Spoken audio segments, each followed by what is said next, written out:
I'll use Miss Jean. Mom, I'm gonna use Mom. It's okay.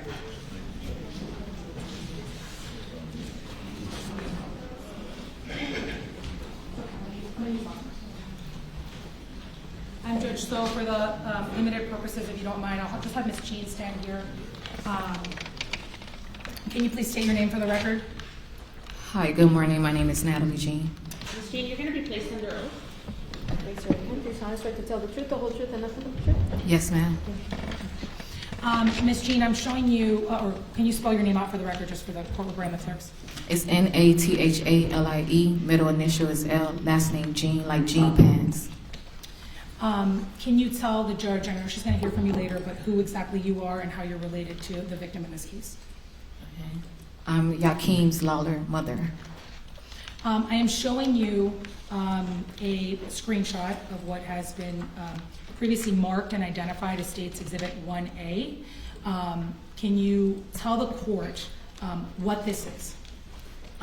This was a text message that was provided to me from one of his classmates. It actually came from the boy that Jahara was dating, and he wanted me to know that he wanted the classmate to show me that she does have a history of that. So they forwarded it to me, and I provided it to the detective. Okay. And that classmate, what's his name?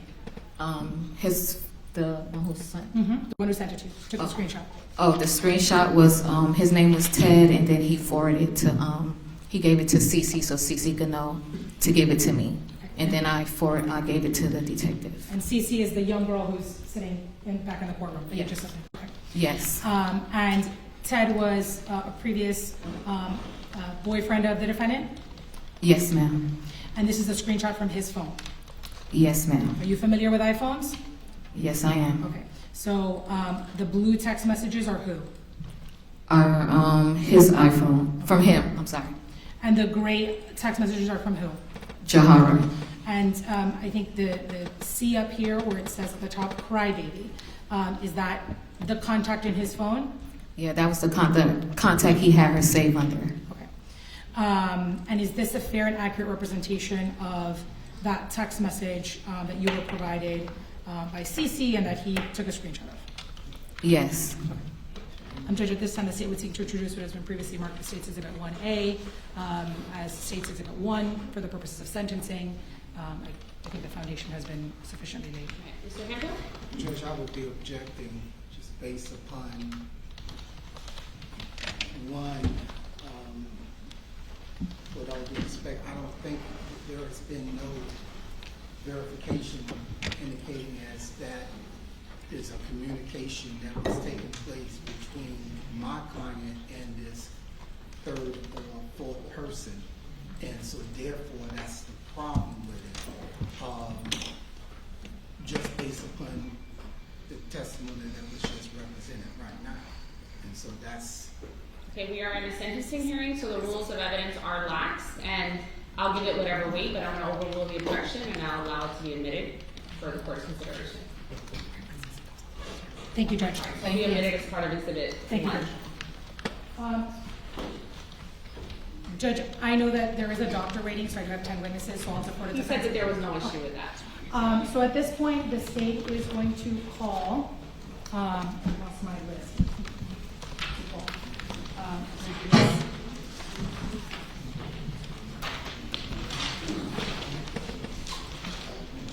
Sorry, I put my list somewhere.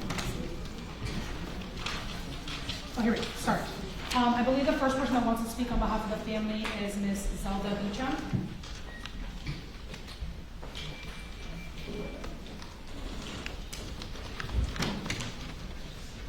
Good afternoon, Ms. Beecham.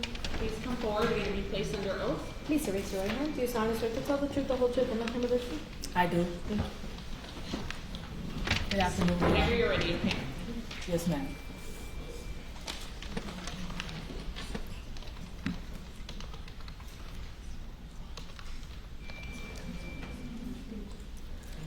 Good morning, Your Honor. Can everybody hear me clearly? Yes. My name is Zeldrina Beecham. I'm one of 4 of the paternal aunts of Yakheim Lollar. I'm writing this victim impact statement to express to you how much I have been impacted by Jahara Malik murdering him. Your Honor, I ask that you please be patient with me. This is the toughest thing I have ever had to do in my life. During these court proceedings, as a family, we had to sit there and watch her smirk in the courtroom, show no remorse, and being Yakheim's aunt, it was really hard for me and for my family. Okay? I remember the day when he was a baby and he came home from the hospital. I took my nephew David Jr. and my niece Amani Lollar, who are his siblings, to see him. He was the sweetest little baby I have ever seen. I gazed at him as he laid there, as innocent and as sweet as he could be. And there's still a part of me that sees him like that.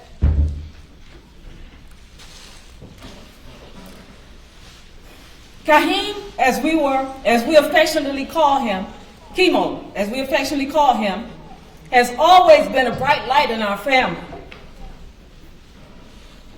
Even during the dark times when we experienced great losses of the people we loved in our family. He was a jokester.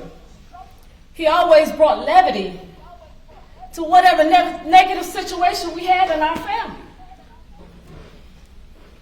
He was the one that he gonna make you laugh, regardless of the situation. He made me so proud to be his aunt, not just because he was an excellent student athlete, but because he was a very loving and thoughtful and caring type of person. He always thought of others and cared about their well-being, even going out of his way to share clothing and shoes with his friends who were less fortunate. I remember when my auntie Elena had this family function at her house commemorating the life of my deceased mother, who passed away on June 15, 2021. So this was 3 years after her passing. We were at the function celebrating, just in her memory. My brothers were grilling on the charcoal grill, chicken and barbecue ribs, while our favorite music was pumping through the speakers. Some family members were swimming in the backyard pool, others were singing and dancing and just sitting around conversing with each other. We were just creating great family memories. He was there mixing it up with the family and eating and laughing and having a great time. When I was leaving the function, he called out my name. When I turned around, he screamed out to me, telling me goodbye. He had a big smile on his face. I'll never forget that. I was thinking to myself, my nephew is not a baby anymore. He's a growing young man. I smiled back at him, but inside I was crying, knowing that he would have to go out into this cruel, cruel world and create a life for himself. He used to come with his father, who is my brother, and help me put up hurricane shutters at my house whenever a storm was looming. He used to come with his father to help me out in the backyard with my vegetable garden. He was always around to help me with whatever I was doing. The older I get, the loss of that physical assistance that he offered to me is missed. I used to say to him, nephew, when I'm a little old lady sitting on the bus stop in the hot sun, and you drive by in your expensive new car, please pick me up and give me a ride home. And he said, he laughed, he would laugh, and he would say, Auntie, I would never let you sit on the bus stop and not take you home. And that was him. He cared for people. He loved people. Then I would say, okay, baby. He would then smile and continue whatever mischief he was engaging in. Now, because of Jahara Malik's actions, I must go through life knowing that I will never see the full potential of what he could have been in his life. I won't get phone calls from him excitedly telling me things about his future plans for his life. I won't be able to give him advice about whatever's going on in his life. I will never have a chance to see him graduate from high school, college. He wanted to be a stockbroker, and he was on his way. I won't ever see him create a family of his own or accomplish the many milestones of his life that he was going to accomplish because he was just that awesome. He will never be able to go on another camping trip with me. He will never be there again to help me put those heavy hurricane shutters up on my windows whenever we get in a hurricane. I won't have this strong young man in my family to help me lift heavy bags of soil or fertilizers for my garden, which provided nourishment for my family. I will no longer have him to wrap his arms around me and kiss me on my cheek and tell me how much he loves me. As his aunt, I will no longer be able to reach into my bag and place a piece of candy or a $20 bill in his hand so that he could get himself some sweet treats or chicken wings and fries like he liked. I will no longer be able to tell him how proud I am of him, of being the person that he has become, and how much of an asset he is to our family.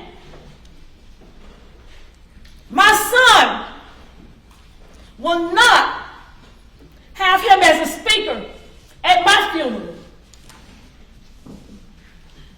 He will not be there to console my son when my life is over. I will no longer be able to look at his fresh new haircut, and tell him that he looks so handsome. And those girls better watch out, because he's be standing there smiling and blushing and telling me, oh, Auntie, come on. You're doing too much, Auntie. No longer having him in my life leaves a hole in my heart and a deficit in my life that could never be filled. I'm gingerly moving through this life like I am living in the twilight zone, literally.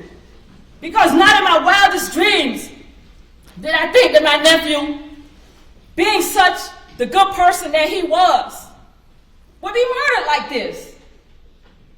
This world to me right now is really upside down. In all my years of life, nothing has shaken me to the core like this has. And believe me, I've suffered great losses in my life. I really expected my nephew to be looking down inside of my casket instead of me looking down in his casket.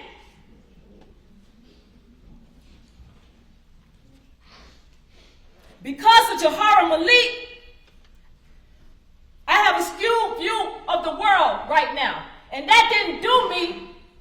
I wasn't like that with my 32 years as a police officer with the Miami-Dade Sheriff's Office. Nothing has skewed my view of this life like she has. My 5 siblings and I did not anticipate burying one of our babies. Yet, here we are living this nightmare. Your Honor, it's not fair to us to go through life like this. As a family, we don't even think that 30 years in prison would be enough punishment for her. But we definitely want you to give her the max, Your Honor. I've always honorably upheld law and order, because when I took that oath, I took it to heart, and I served the streets of Miami honorably.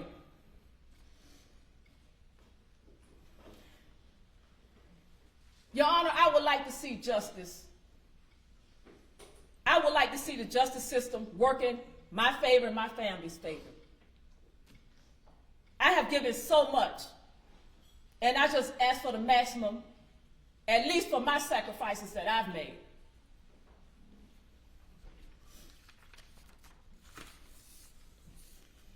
Jahara, Malik, there are many times in court proceedings you'll be sitting there smiling and laughing with your family members and showing no remorse for taking my nephew's life. It's not a laughing matter to us. It never has been. It took all we had to stop from jumping across that thing and doing something to you. It will always be a fact that you are a murderer. You are a demon seed that your parents brought into this world to bring suffering on everybody else. Shame on them. When you go to prison, your life will be controlled by the prison guards and the inmates. Your dignity will be taken away from you. You will have to shower and urinate and defecate in front of other inmates.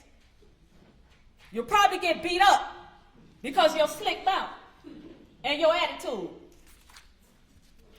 There are a myriad of different things that can happen to you in there. And you know what we're going to be doing? We're going to be cheering and saying, yeah, she deserved it.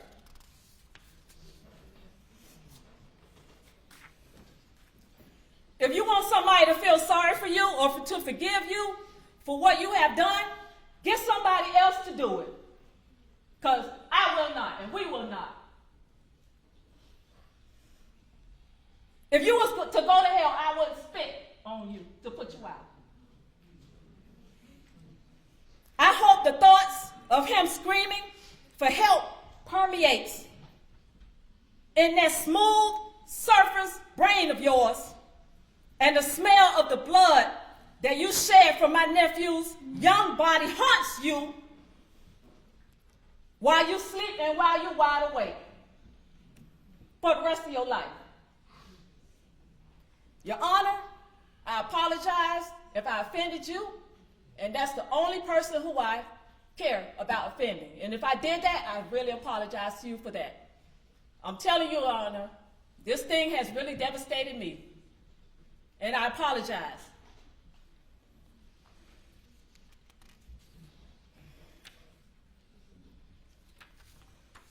In closing, I know that the things that y'all had to hear from me wasn't an easy thing to hear, but they are true to my heart and to my core. And I just want to urge you again, Your Honor. I know that the state, is requesting like 20 years plus 10 years probation. But we want to see her get the full sentence, the maximum 30 years. That's what we want, Your Honor, because we really believe that she deserves a whole lot more. There were times we got reports of her going into his classroom, taking his book bag, pouring soda in his book bag, or taking his book bag and throwing it in the hallway, bullying him. And he was taught not to hit girls. And it makes me think maybe we should tell our boys to hit girls back. And he didn't do that, and look at what happened to him. Again, Your Honor, I apologize. I know it's not easy listening to me, but I mean it to my heart. And thank you so much for listening. Ms. Rodisha Jean would like to speak.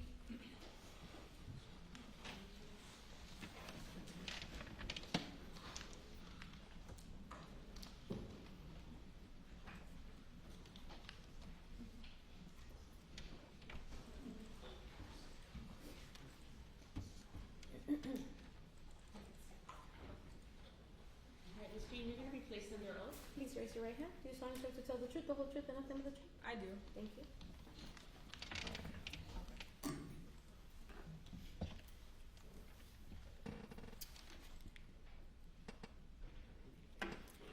Yakheim Lollar was not only a pillar in his community, but also MVP, athlete.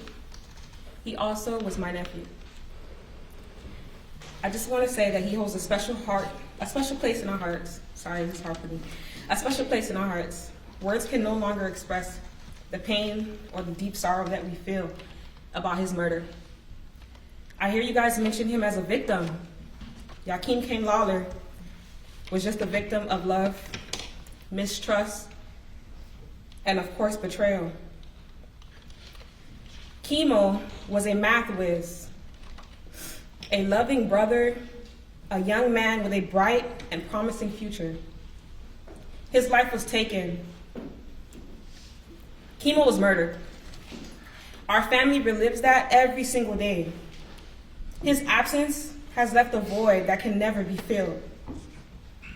We will no longer be able to celebrate holidays without feeling that pain and reliving the trauma, especially New Year's, without feeling the loss of the love, the laughter, and the joy that chemo brings to every one of our lives.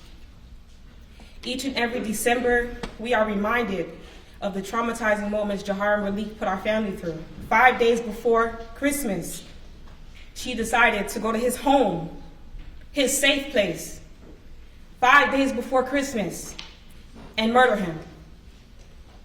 His kindness, his trusting nature were taken advantage of in a split second.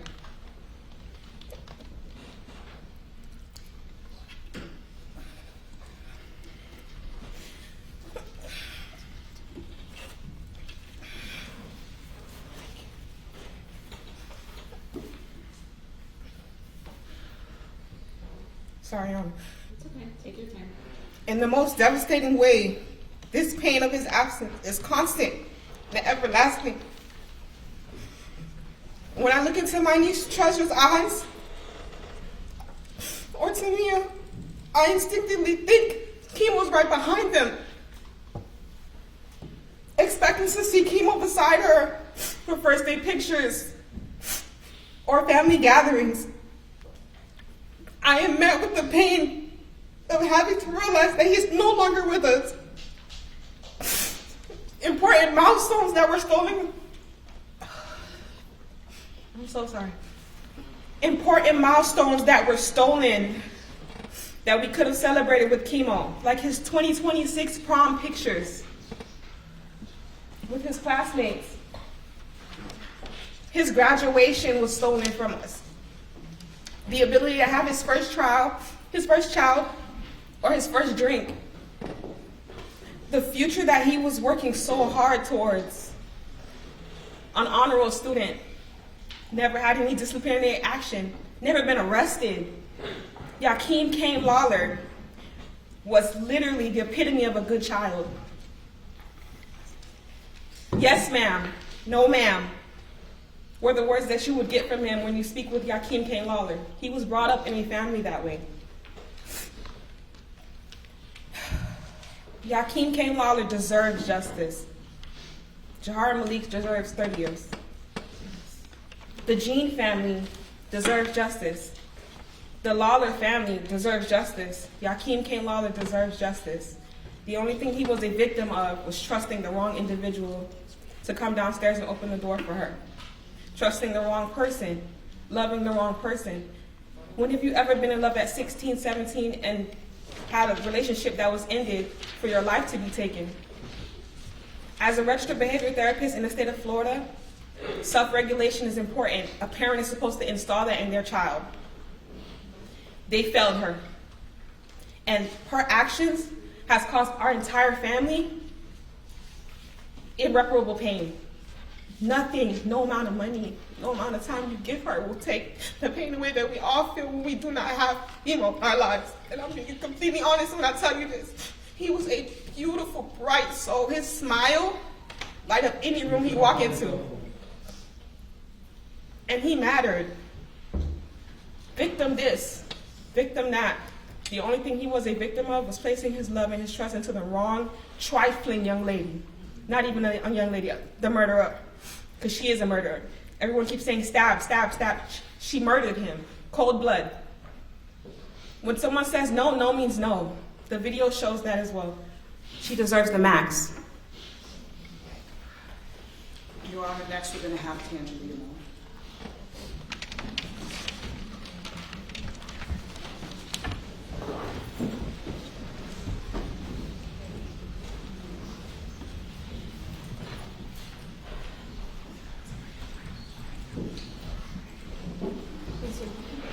Do you solemnly swear to tell the truth, the whole truth, and nothing but the truth?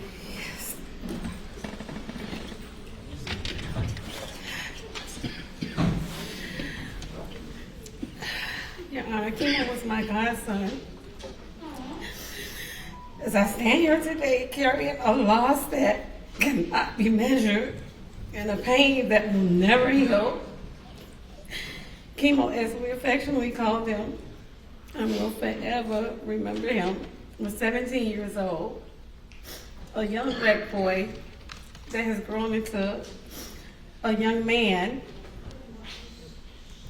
who we all love, full of dreams and life. That life was tragically stolen from him. His absence is permanent, it is forever. And it does not affect just one person. It has left an entire family, a circle of friends, and a community carrying the unbearable weight of this tragedy.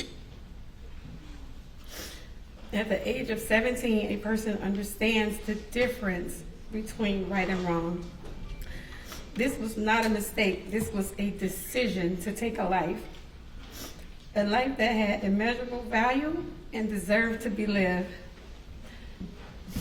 There must be accountability. We are outraged by this devastating and senseless act, and we are completely broken.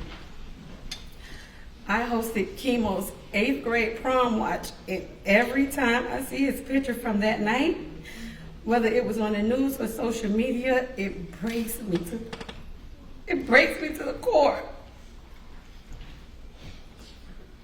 Kimo was so fly. Him and another kid that I can't even remember his name right now, and we was calling him Bobby Brown, and just having such a great time. All the kids was laughing full of joy and talking about how they was going to ride for their 12th grade prom. In helicopters, they was already talking about how much fun that they were going to have, their life, and things that they wanted to do after high school. But instead of watching him walk into a senior prom, we are faced with decorating the top of his gravesite. Instead of seeing him put on his cap and gown and walk across the stage to shake the principal's hand to receive his high school diploma that he earned, we will be faced with the pain of making a makeshift graduation, draping his gravesite with his cap and gown and placing his high school diploma on top of it because someone in this courtroom today decided that Kimo's life didn't matter. All of Kimo's dreams are now forever 17. Your Honor, I respectfully ask you to consider the full depth and lasting impact of this loss and impose the maximum sentence. Thank you for your time. Justice for Kimo.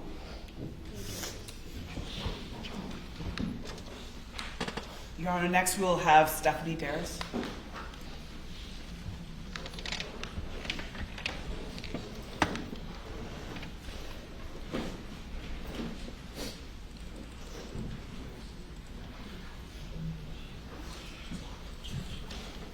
Please raise your right hand. Do you solemnly swear to tell the truth, the whole truth, and nothing but the truth? I do. Good afternoon, Your Honor. My name is Marie Stephanie Darris, and I am the maternal aunt of Yakheim Lollar. Thank you for taking the time out to listen to me today. It truly means more than I could put into words. I I can still remember the day my older sister Natalie gave birth to Yakheim. We were actually in the middle of planning her baby shower. I can remember the excitement and happiness she felt to be having a baby boy. When she called me and said she had gone into labor, I was a little shocked, but nevertheless, my sisters and we all rushed to the hospital to be by her side. When we walked in the room, I remember her just smiling, despite everything, saying, "You have to see how cute he is." In that moment, nothing else mattered. It was pure love, pure happiness, welcoming Yakheim into this world. My brother-in-law, David, took us down to the NICU to see him. I remember thinking, how adorable is this kid? Even then, there was something special about him. Something you could feel the moment you looked at him. It's moments like that I will never forget. So small, so simple, yet the kind that stay with you forever. Like the first time I seen his smile. That smile, the one I'll never forget. Yakheim had such a beautiful smile. You know, the kind of smile that made you smile back? Even as he grew up, he kept that same smile. He would run up to me with the biggest smile and always say the same thing, "Hi, Auntie Stephanie," followed by the warmest hug every single time I seen him. Even as he got older, the love never stopped. He was truly a blessing and such a beautiful soul, and that was our chemo. From the time he was a baby, that was who he was. And I'm honored, as well as my sisters, to have had the privilege of watching him grow into an amazing young man. And I'm so proud to be his auntie. His presence touched not just our family, but everyone around him, as you can see in this courtroom here today. But now our light is gone, and we're left asking why. Why was he taken from us? Every day we are left of trying to make sense of something that will never make sense. We are not grieving only who we lost, but everything he was meant to become. And I want it to be known, I'm not standing here today out of anger. I'm standing here seeking justice for someone who meant the world to all of us. Someone who was deeply loved, someone who mattered and should still be here with us today. And that is why I respectfully ask for the maximum sentence of 30 years. I don't understand that nothing will ever bring chemo back, but accountability matters. She must be held responsible for her actions. Justice for Yakheim is more than words. It means ensuring that his life is not overlooked and that the full weight of what was taken from him and from all of us is recognized. A sentence like this affirms that his life had value, that he mattered, and that what happened to him carries real consequence. Also making certain that she carries the weight of what she has done today, not only today, but for the rest of her life. Though the pain of losing Yakheim will never fully go away, we will continue to honor his legacy. We will cherish his memory and hold on to the love that he gave all of us and the light he brought into our lives. Long live chemo. He will forever be in our hearts, a life taken too soon. Thank you for your time and allowing me to speak, ma'am. Your Honor, next we have Casey Beecham, which will be followed by Rachel.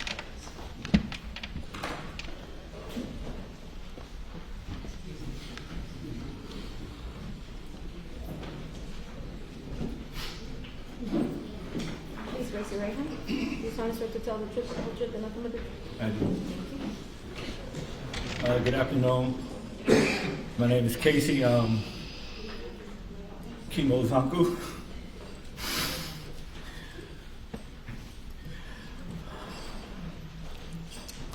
Ever since Chemo was a little baby, you know, he spent a lot of time with me, my mother, my family, and he was always such a joy to be around.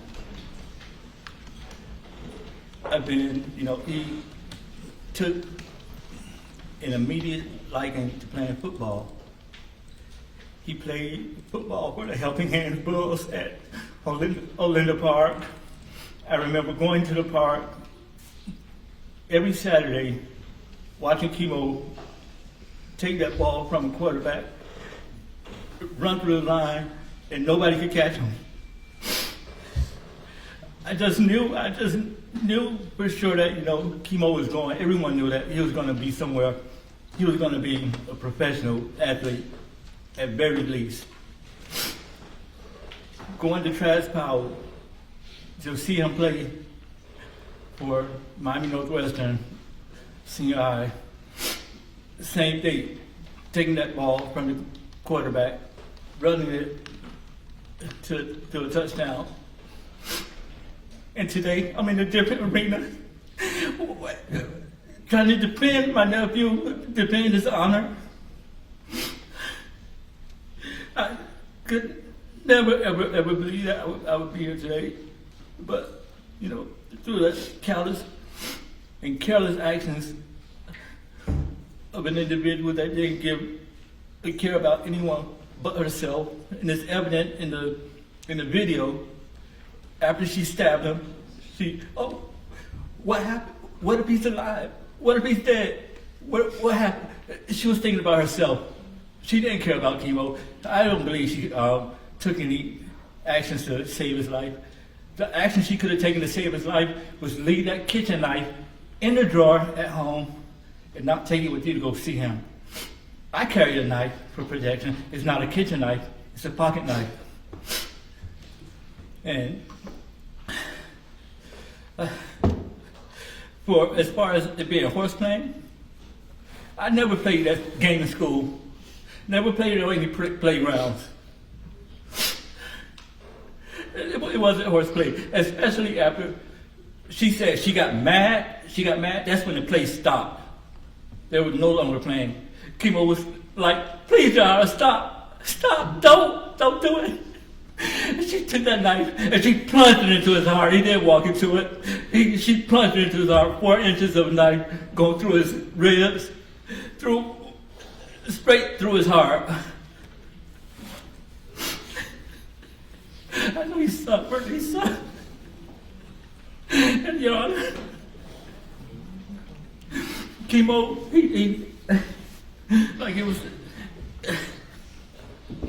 was testified today that he didn't attack her. He didn't do it. I believe that chemo was not a mean kid. He was a great kid, but he didn't deserve it. But I can tell you this, that Jahara deserved the maximum. Your Honor, right over your head. We who labor here seek only truth. That statement instills truth. It instills faith and fidelity that this court has integrity. And the only truth here today is Jahara meant to kill chemo. Chemo is dead, and his attacker deserved the maximum 30 years and even more.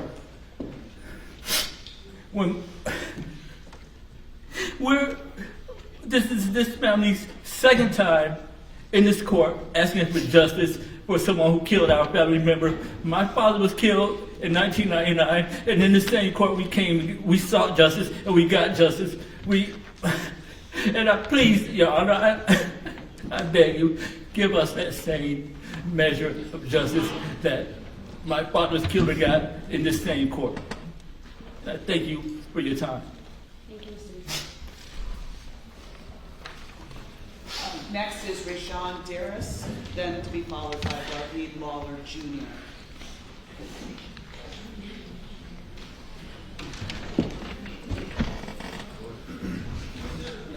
Please raise your right hand. Do you solemnly swear to tell the truth, the whole truth, and nothing but the truth? Yeah, I do. Okay. Good afternoon, Your Honor. My name is Rashawn Darris. I'm here to talk about my cousin Chemo and his impact he had on me and my family. Chemo brought life into people's lives. He respected everyone and never would try to do anything to dishonor you or make you feel uncomfortable. Since my cousin passed, my family has had many regrets. For me, it was wishing I had more time with my cousin.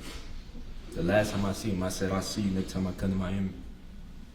The next time I see my cousin was at his funeral. This loss has changed everything to me. It's broken my family apart. This is a permanent void, and chemo is a permanent void in my life that can never be replaced. But it's not his fault. His life was taken from him by somebody that had no shit. Birthdays, holidays will never be the same without my cousin. He died the day before my little brother's birthday, 2 days before my uncle's birthday, and 5 days before his father's. Chemo mattered, and his life should be respected. With that being said, I respectfully ask the court to consider the full weight of the laws and impose the maximum penalty. Thank you, Your Honor. Next, we have Darby Lollar Jr. to be followed by Sierra Harrell.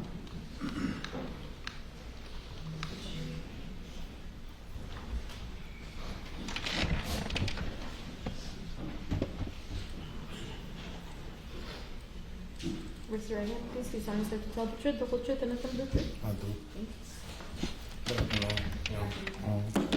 I said you excuse my voice, please. It's okay. Take your time. Yeah. I can say a lot about my younger brother, you know, more specifically about the day we met, but I won't do that because I don't want to deal with that right now. I can say one day, you know, like I said, my family said he was good at football. I remember one day I had left my own practice and I made it a mission to go see his football game because he had one on Friday, which was very unusual for me. And I got there at the later part of the game, and like they said, my brother was a superstar.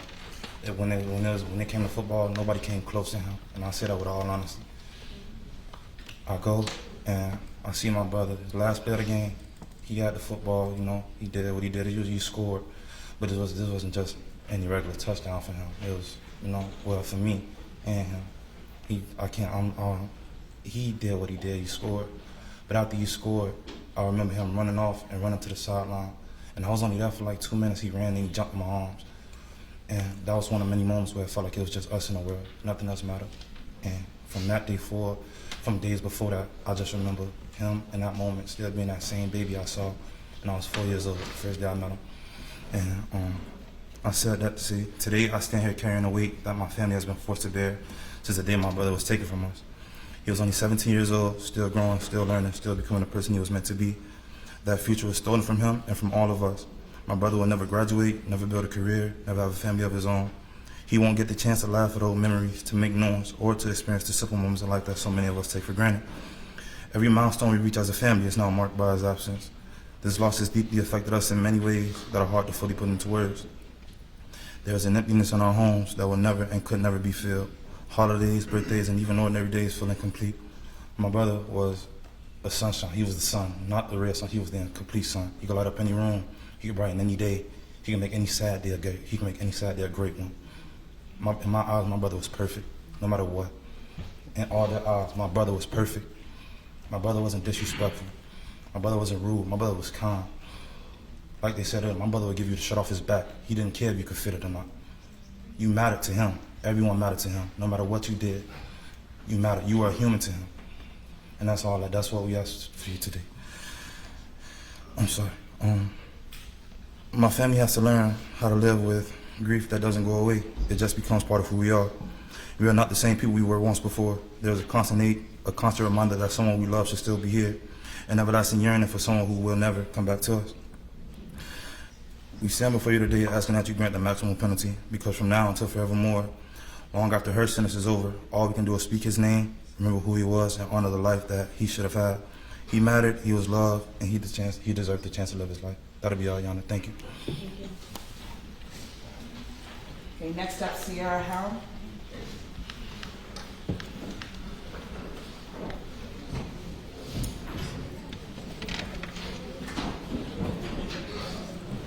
There's going to be a few coming up.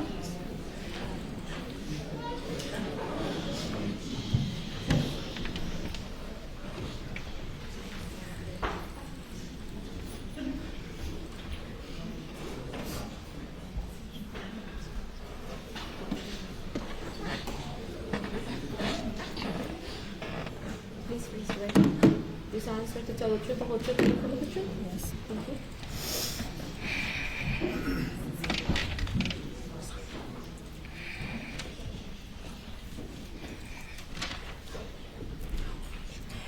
Dear Jahara Malik, you killed our friend, and there is not a single day that goes by where the truth doesn't press down on our chest. There is no absolute way to dress that up. There is no version of this where damage fades into something smaller. A life was taken. Our friend was taken. And some people who love chemo is left to carry what what you did every single day. We all wake up and remember. We fall asleep and remember. Sometimes it hit us out of nowhere. In the middle of a song, a laugh, a random memory, and suddenly we're all grieving all over again. Our friend should be here. Chemo should be here. He should be living, growing older, graduating with us, going to prom, chasing his dreams, making mistakes, healing, dreaming. Instead, there is a hole where a whole person used to be.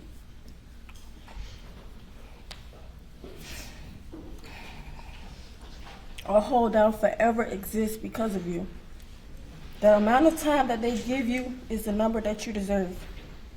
Even though the number might feel abstract to you right now, to us, time stopped the day our friend died. Birthdays, ordinary moments, laughter, that all should still exist. But instead, those were taken. That loss doesn't end with a sentence. It lives on in us. People may talk about that like this is the end of the story. It's not. Your time will be measured in years, in walls, in routines. Our time is measured in absence, in holidays that feel wrong, in conversations that will never happen, in moments where we reach for someone who will never answer again. We are still hurt. We are angry. We are grieving. Someone who should be here isn't because of your actions. That is the truth. Whether you choose to face it or not, grief has changed us, all of us.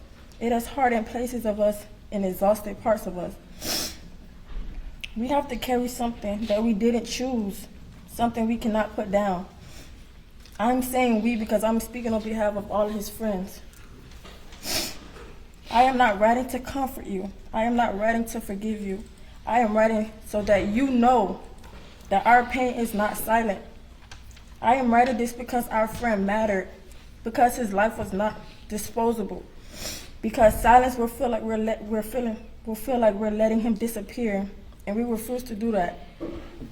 I hope you sit with what you did, not just the headline, not just the charge, but the human cost. The people left behind, the love that had nowhere to go. The damage that keeps echoing long after the moment you made your choice. There is nothing you can do to bring our friend back. Nothing will make this right, but denying the depth of what you caused will only make it worse. So, I just want to let you know that this pain is real. Our friend was real. And that this is proof that he isn't forgotten.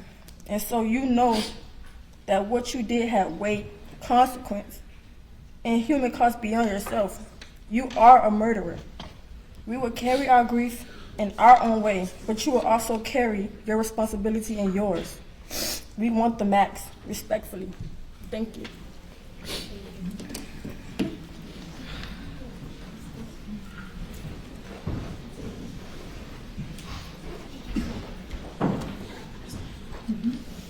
Your Honor, I'm going to offer a few comments, but I'm also going to call the parents up. They will be speaking next.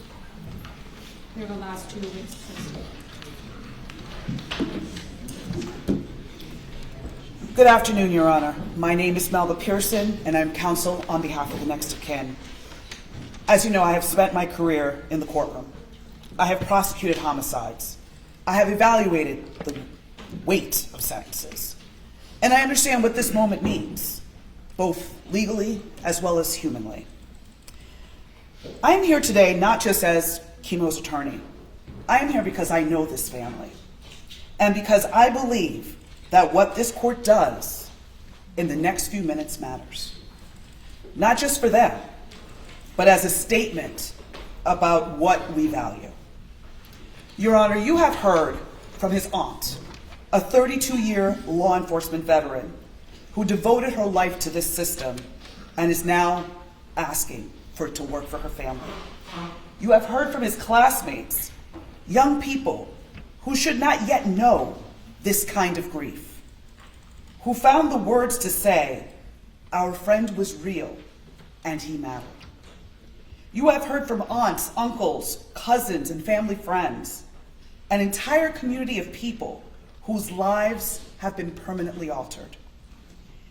Each of these statements represents something the law too often reduces to a footnote: the full, irreversible human weight of what was taken. Yakheim Lollar was 17 years old. He was a gifted student, excellent in mathematics. He was a wide receiver with NFL dreams, and he put in the work to back them up. His mother believed in those dreams so completely that she was preparing to go back to school to learn sports management so that she could be equipped to guide his career. That is not a footnote. That is the story of a mother who saw her son's future and said, "I will build myself up to meet it." That is the depth of who Kimo was and the love he inspired. And he did not lose his life to a stranger. He lost it to someone he was in a relationship with, someone he trusted. That dimension of this case cannot be overlooked because it speaks directly to the nature of the harm and the deliberateness of the act. In my years as a prosecutor, I learned that sentencing is one of the few moments the justice system has to speak directly to the value of life. This is that moment. The maximum sentence of 30 years is not vengeance, it is proportionality. It is the court saying clearly, this life had weight, this loss has consequences, and accountability is not negotiable. On behalf of this family and everyone who loved Kimo, I am asking you to impose the maximum sentence. Your Honor, I will now yield to the people who loved him first and the longest. His parents. All right, Ms. Person, I'm gonna wait for Ms. Malik to come back. I think she's using the restroom? Yes. I think she needs to be present to hear. Thank you. But I will yield my I'm time. gonna take a 10-minute break. Who's ready? Your Honor, I believe the family, the parents want to give some. Of course. First it'll be David Lollar Sr., followed by Natalie.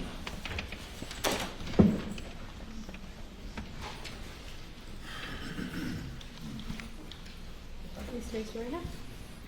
You solemnly swear to tell the truth, the whole truth, and nothing but the truth? Yes. Good morning. Your Honor, my name is David Yakheim Lollar Sr., proud father of a gem of a son, Yakheim Kanye Lollar. And before I tell you how the murder of my son affected me, I want to let you know how it affected my other two kids right there. My son like 6'5", my oldest boy like 6'5", like was 280. He lost like 50 pounds in the immediate aftermath. He was, through talks we had, he was, sorry son, contemplating suicide, okay? My daughter, she has chronic sickle cell, all right? And from the day of the funeral to for like the following 2 weeks, she was admitted in the hospital, taking breathing treatments, contracted pneumonia, had a self-administering morphine pump. The doctor telling me, watch her, make sure she breathing before you leave. I'm spending nights out there at the hospital, going straight to work the next day. I was really thought I was at risk of losing all my kids, being kidless, okay? All right.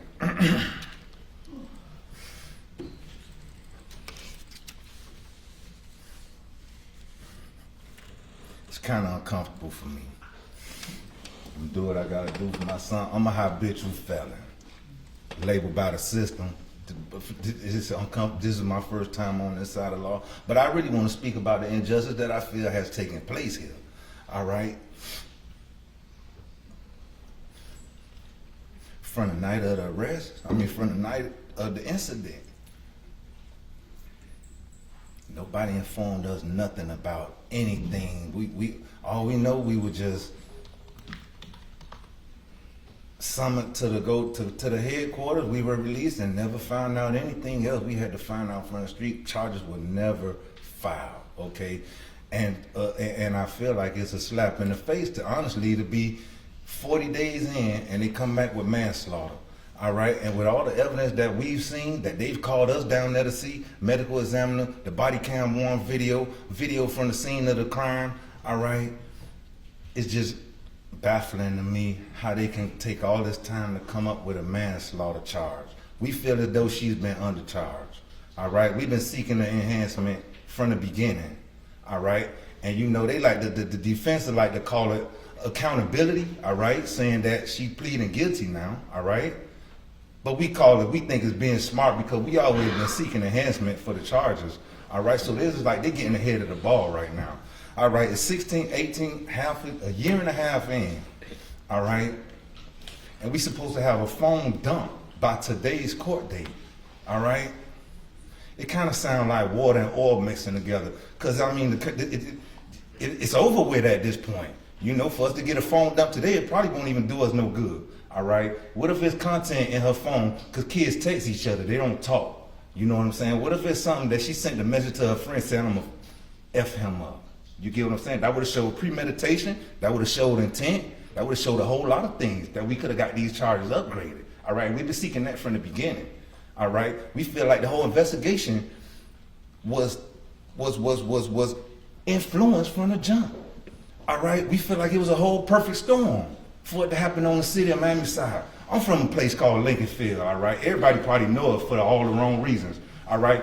I've been shot down, AK-47. I done seen people murdered, know a lot of murderers. Don't know anybody that was granted this luxury right here, all right? To be kill someone that night, all right? To be held in custody, taken into interrogation, and released without charge? Like, come on. Now, I feel as though they could have charged her with manslaughter that night if you're gonna take all this time to come up with that charge, all right? It was my sister, the police officer, that added the additional charge, that requested through Kevin Bettercourt to add an additional charge of with the deadly weapon, you know, because even before that, she was only eligible to get up to 15 years, all right? Because it's a deadly weapon, now it's up to 30, all right? But we shouldn't have to do the prosecutors in the state job. You get what I'm saying? It's more upsetting to me than anything. Yeah, my son gone, he ain't coming back. I'm at peace with that. You get what I'm saying? I don't like the way this case was handled, Your Honor. You know what I'm saying? And then we met with the state attorney, we met with Catherine Fernandez-Rundle. The chief of police called us down, we had a meeting with him. I'm quite sure they don't meet with all victims of families of homicide, all right? So it leads me to wonder why, all right? Maybe they know they messed up the case or mishandled the case, all right? It just ain't, nothing makes sense right now at this point. You know what I'm saying? I want to talk about Chemo a little bit because he was the most humblest guy. Well respectable. Chemo was so humble. Chemo, I went to pick him up from Charles R. Drew Elementary one day, and his teacher say, hey, in PE, the PE teacher like, hey, the kid's super fast, he jumped super far, and I'm super high, and he's just this super athlete. I'm like, Chemo ain't tell you?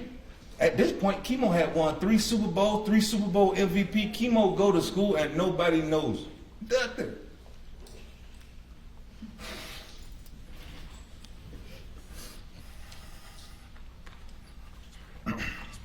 He was 10 years old at that point, all right? Chemo do not brag on himself. He brag on his daddy, all right? His daddy the best barber, all right? He wouldn't let nobody else cut his hair, all right? Nobody can beat his daddy in basketball if you listen to him, all right? And nobody's better with the bookie if you listen to Chemo. Chemo praises his dad. His dad was his hero, you know? I defend Chemo. I rescue him. I save him. I was robbed that night. I lived 5 walking blocks from Chemo. Walking distance.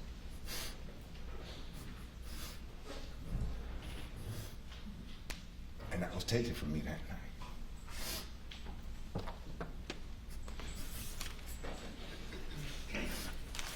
So that day, the day of the incident of the murder, I left work early. The graveyard closed at 5 o'clock, 5 p.m. It was my mom's birthday, December 20th. She passed away in 2021.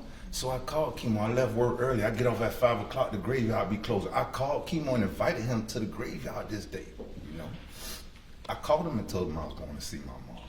They refer to her as Granny. All right. I said, I'm going to see Granny. Chemo, what you doing? He like, I'm playing the PlayStation.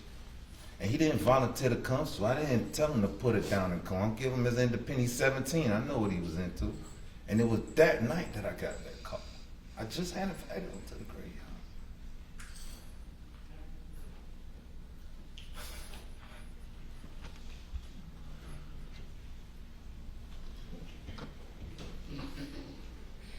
Chemo wasn't hanging around the wrong crowd. It took for somebody he loved and trusted to do him like that. Chemo wasn't no chump. He was a well-respectable young man.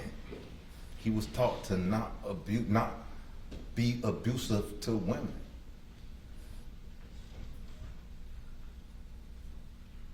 And I think that was that was the reason for his demise. Because I also feel as though if it would have happened, if he would have may have defended himself the first time, because a lot of stuff we found out throughout this whole thing that we did not even know. You get what I'm saying? And I don't understand why these charges, with the stuff that they're telling, with the information that the state was giving us, I just couldn't understand why it's not a second-degree murder charge. And not only that, even if you were to charge us that and convict as a lesser offense, we see this all the time. You get what I'm saying? I don't know why that wasn't applicable in this case. It's just, nothing makes sense with this case, all right? We feel again, like I said, the case was affected from the beginning. The city of Miami, her granddad got the key to the city of Miami, all right? We feel as though if it would have happened on the Metro-Dade side, she would have been in custody that night. You get what I'm saying? It's all what anybody could think anything, but again, man, we just don't understand how it took all this time to come up with the manslaughter charge. With all the evidence and everything that they've told us happened, it is not an isolated incident, what we found out through the state, through y'all. You get what I'm saying? This has happened before. She's pulled the knife on him. She's cut him with a knife before. You get what I'm saying? I can't even bring myself to address her. I don't feel no ill will towards her family, because I'm quite sure if they knew that she was going to pull some stunt like that, they would have told her, sit your butt down, you stupid girl, you could sit your thing. So again, I don't feel no ill will towards her family throughout these whole proceedings. We've made it our business to not threaten, not to address, not to do anything towards her or her family. All we hear is we seeking justice here, all right? And again, it's uncomfortable for me. This is my first time on the side of this law, and I am way out of my element. It doesn't even matter. I'm gonna stand up and honor my son and defend my son, all right? At every chance I get, and I'm sorry. That's it, man. I just wanted to be heard, man. I don't like the way this case was handled. You know, it wasn't no transparency. Nobody talked to us. Ain't nobody said nothing, man. You know what I'm saying? We had to hold rallies and then I'll do all this to get some kind of charges brought. And it's unfair. It's unfair. It's unfair. I don't like it at all. And I'm sorry if I disrespected the court. I don't got nothing else to say. You did not disrespect the court.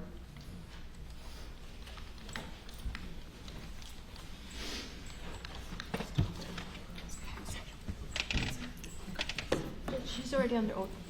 Do I need to do it? No, you're. Okay. Good morning, Your Honor. I do want. Oh, I'm sorry. It's along with that. I do want to thank you for allowing everyone to speak today. So I am going to tell you a little bit more about my son and who he was, and then leave from there. Okay. All right. On September 28th, I was getting my hair done, and I ended up getting contractions. So I'm like, Treya, my stomach hurt. She's like, girl, go to the bathroom. I went to the bathroom. I said, I'm bleeding, Treya. I don't know what to do. I'm just panicking. She's like, oh my God, oh my God. Her mom is a registered nurse. She ran in the bathroom, and mind you, my pants, everything is on the floor, so all my good stuff is showing.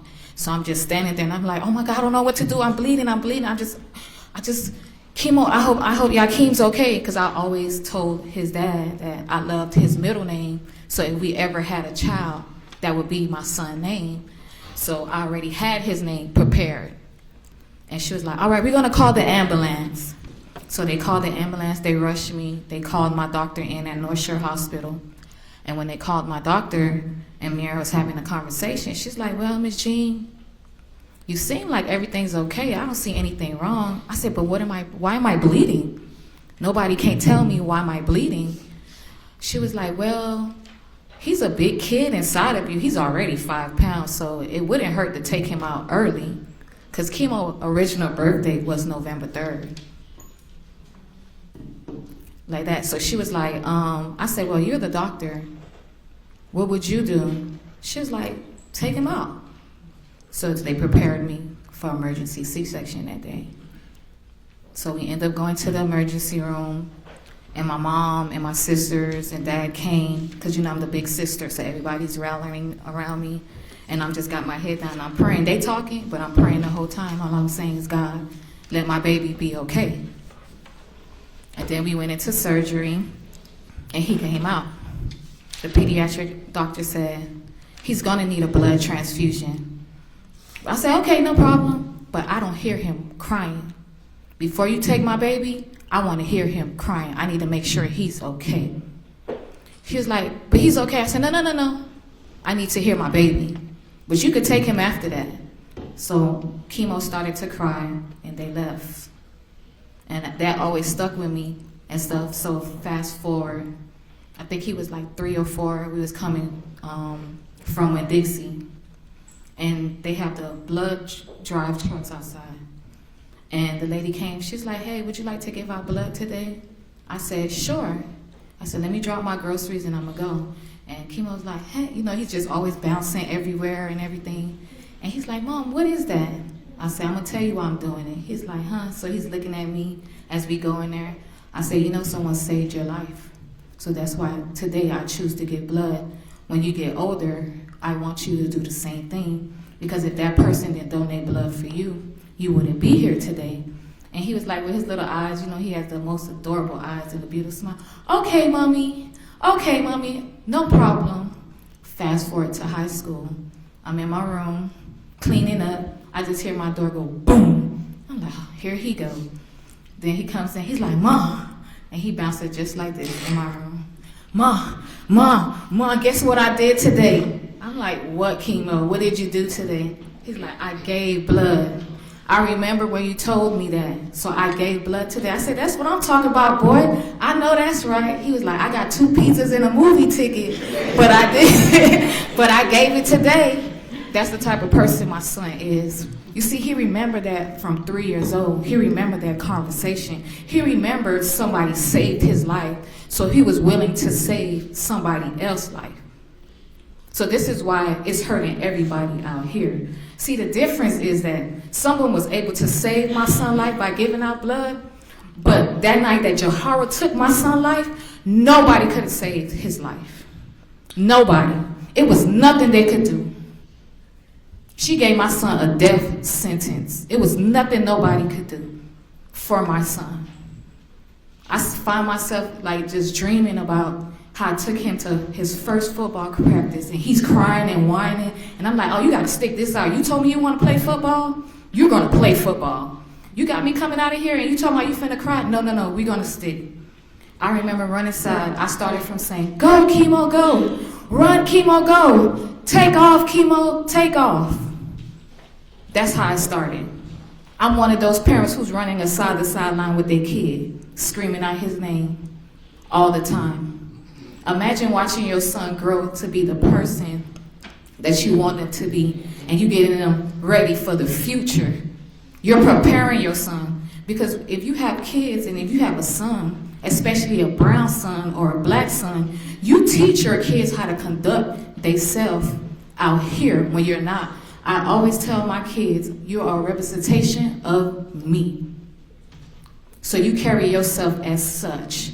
You understand what I'm saying? My son is yes, ma'am, no, ma'am, yes, sir, no, sir. You will meet my son one day and you'll remember him for the rest of your life. She took that away. The night of, it was a regular day in our house. We was putting up the Christmas tree, me and Treasure, my youngest.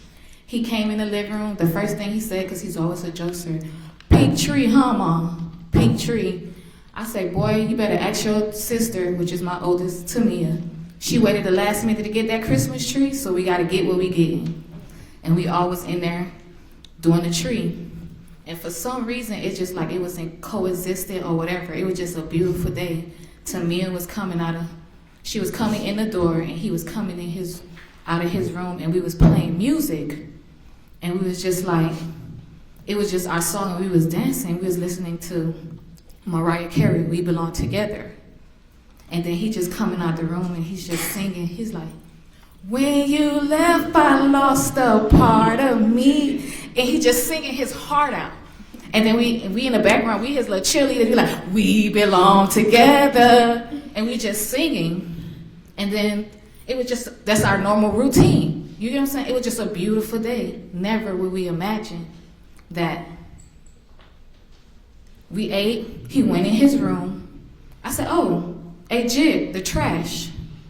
He told me, all right, Mom. I said, no, your room. He was like, oh, okay. I said, I'm off tonight, so I'm going to be here. He said, Mom, I promise I'm going to do everything in the morning. That was the last thing my son told me when I went in my room. Mom, I promise I'm going to do everything in the morning. Then I got that phone call. Not from police officers or nothing. One of his classmates called me and said, Mom, something happened to Chemo. You need to go to the hospital. Then somebody texted me, Jahara stabbed Chemo. But her lawyer wanted to say she reached out to me. When she wanted to talk to me about other stuff and communicate, she know my number. But she didn't know it that night. Well, her mind was a fog that night. But when we talk on a regular, she knows my number. And then an officer, as I'm on the scene, tells me, Miss Jean, yes. Is Yakheim Lollar your son? Yes. I'm sorry to tell you, he didn't make it. Why? I'm just getting on the phone with my dad to explain to him what's going on, but I don't know what's going on. I turned into a little girl that night. Could you imagine calling out for your dad? I'm like, Daddy! Daddy! Yo, chia petit moi mourir. That's what I'm saying.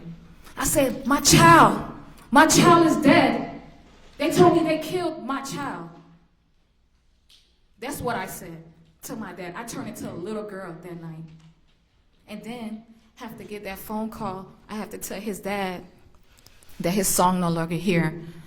My daughter called me. She was like, Mom, I don't understand. I'm at the hospital. They're saying he's not here. I got to break that down to her, letting her know that her little brother that she helped me raise is gone. Imagine everyone calling you that night to find out what's going on with your son. And when you tell them that your son passed away, they hang up on you. From that night all the way to the morning, that's what happened to me, Your Honor. Because nobody couldn't believe Chemo, out of everybody, Chemo, who don't bother nobody, that's the only way she would be able to kill him, is at home, because he doesn't go anywhere.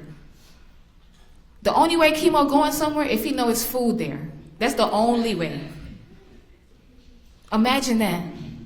Imagine going through all that. And you still got to be a mom. You still got to be strong. You still got to make sure everything goes right so you can send your baby away. You got to sign papers. You got to do this. You got to do that. You know how I had to identify my baby? With a goddamn picture. That's how I had to identify my son.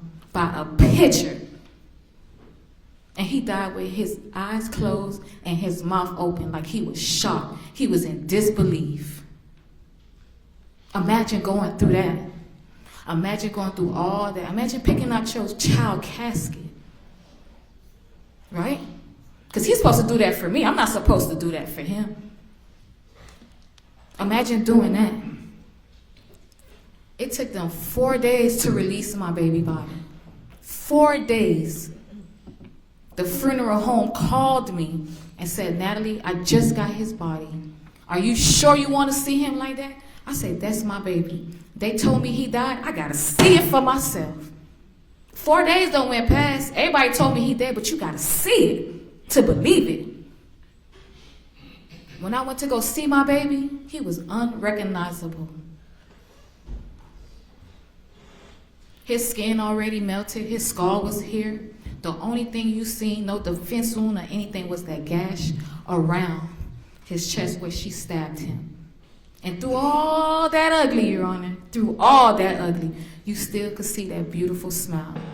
Through all that.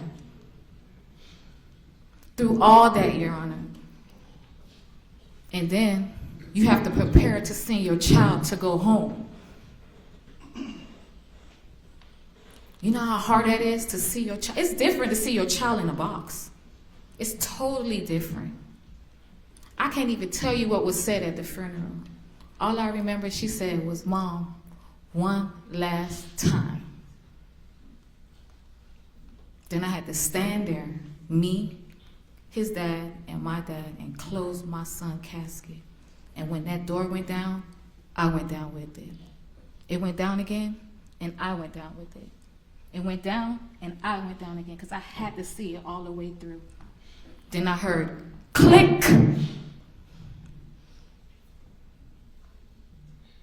And my whole world just stopped. When I got to that cemetery, every emotion that I've been holding on and trying to keep strong, and all that came out at that cemetery. Because now you're really seeing that it's true. It's really true. And I said, "Chemo, you trying to tell me you left me? You left me? Chemo? You left me? So you saying that my son not here today because he chose not to be with somebody? My son lost his life because he chose peace?" She took that knife, stabbed him in the chest, and pierced his heart, and my son bled out. She called me on December 12th and said my son broke up with her. 8 days later, she killed my son, but she want me to believe they was horse playing. Because that's what they're saying. And through this whole proceeding, and while we crying and going through stuff, her family back here just laughing and like brushing us off like we don't have no feelings, and like we're nobody, like we're not valid, that we want justice. Because had my son did that to her, it would have been totally different, right? Totally different. Through this whole proceeding, she never showed remorse. She never showed she cared. You can even look at the news clip. Not one time she showed that she cared. She actually showed that she'll do it again, to me. But it's horse playing. Your Honor, I'm asking for the max. My son deserved it. She earned that max when she pulled out that knife and stabbed my son in the chest and pierced his heart. Imagine this, Your Honor, being your normal conversation from now and forever. Dang, if Chemo was here. Dang, y'all remember when Chemo did this? You forgot how Chemo used to laugh? Oh man, I wish Chemo was here. Dang, I'm not gonna lie, I miss Chemo. That's our reality now, Your Honor, now and forever. So all we asking for the max, we believe she deserved more than that. The justice system been failing us since day one, Your Honor. And I hope today you serve justice. I hope today you show why you sit on that bench and wear that robe. Right is right, wrong is wrong. She was wrong. If she never pulled out that knife, my son would be here and we wouldn't be sitting facing each other today, Your Honor. We just want what my son deserves. His life matters. I do not want to leave here today, Your Honor, feeling like I lost my son all over again, Your Honor. Thank you for listening to me and my family. I hope today you got a sense of Chemo, who Chemo was, and I hope you see when you look out there how much he was loved, Your Honor. Thank you.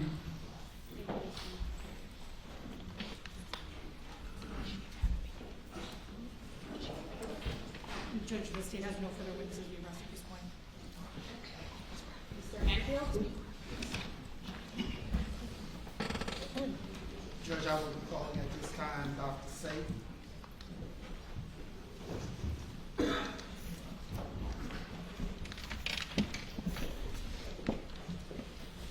Raise your right hand, please. Do you solemnly swear to tell the truth, the whole truth, and nothing but the truth? I do. Thank you. Allison.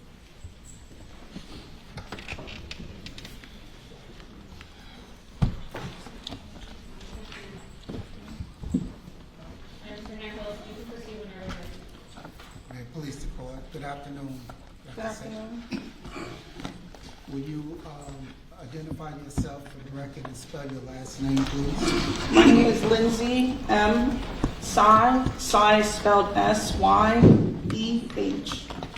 And what do you do for a living, ma'am? I'm a licensed mental health counselor. And how long you been doing that type of work? I've been doing it for 5 years.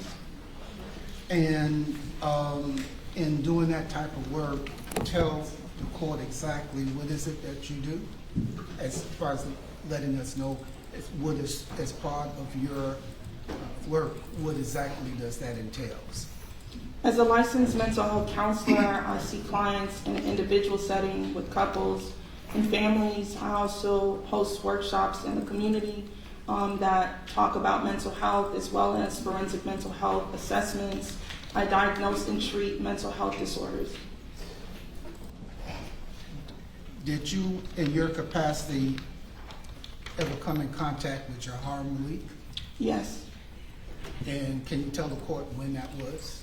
The first time I came in contact with Jahara Malik was when I had outreach from your office that invited me to be a part of her case, and I saw her in February of 2026 as a client. And did there come a point in time that you had an opportunity to conduct an evaluation of her? In February, I conducted an evaluation, and that's called a forensic mental health. It's a part of that report where we do a clinical assessment, we do a clinical interview, and then write up a clinical report. And can you walk me through, tell the court exactly what you learned and what you were able to assess, first starting off with what was your assessment, if any? Absolutely. And so I did about 7 assessments with Jahara. The first one I did was an MMPI-3. And what is that? An MMPI-3, it tests for psychopathy in clients that are 18 plus years old. And it has a battery of questions that have 7 domains. And it is a series of depression, suicidality. It talks about trauma. Those are some of the things that were assessed in that assessment. Another one was the Beck Depression Inventory. And so that assessed depression within 2 weeks of seeing her, or depression symptoms that she may have exhibited within 2 weeks of me seeing her. I also did a Beck's Anxiety Inventory, the same, but this time it's symptoms of anxiety. I also did a Beck's Hopelessness Scale, and it assesses the severity of depression to the extreme of hopelessness.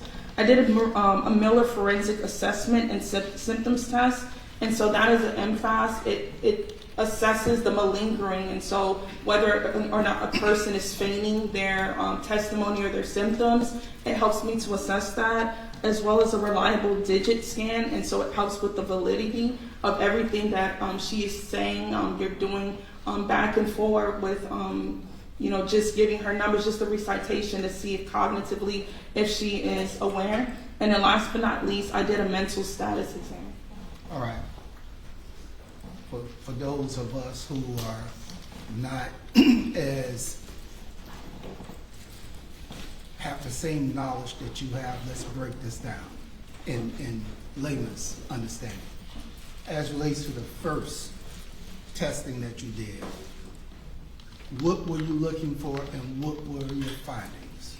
So what I was looking for in the first test were just how she presented with her personality. And what that came up, the results were that through the 7 scales, we looked at the hopelessness and helplessness, the anxiety-related experiences, the suicidal death ideations, ideas of persecution or apparent experiences, and At the end of that, it just concluded just this profile of how she showed up and how she responded to the inquiries that the test provided. And why was that important for you to know?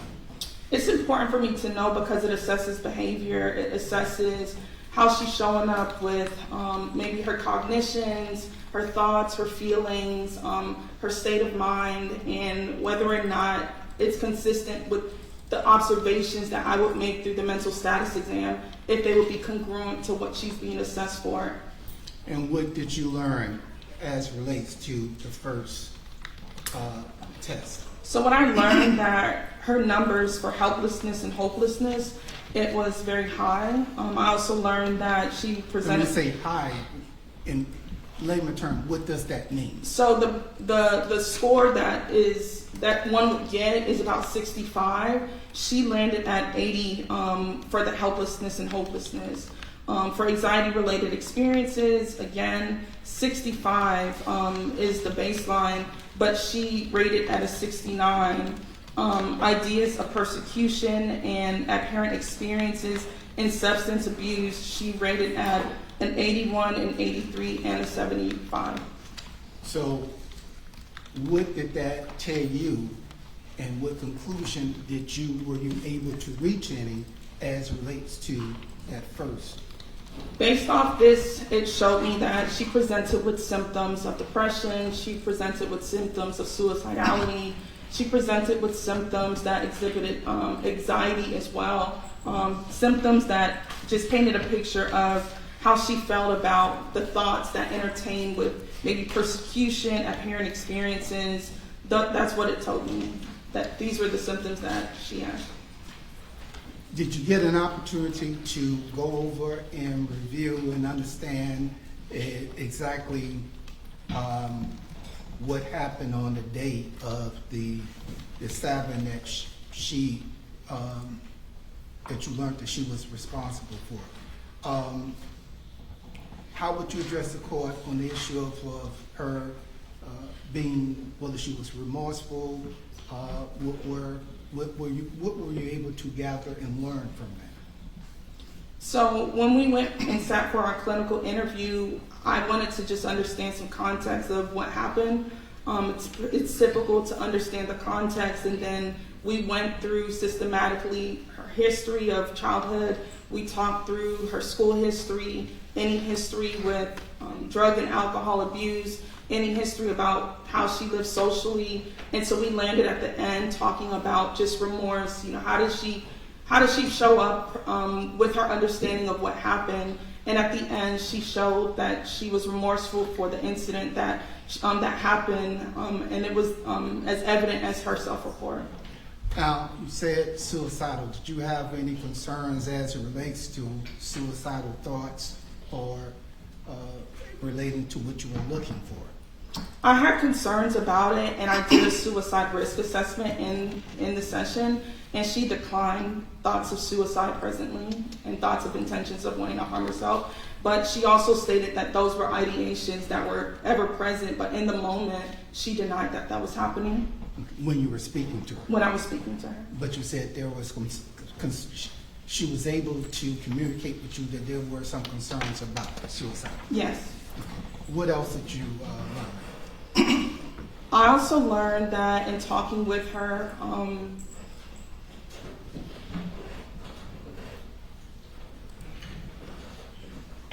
if I can just refer to my report. Sure, go ahead.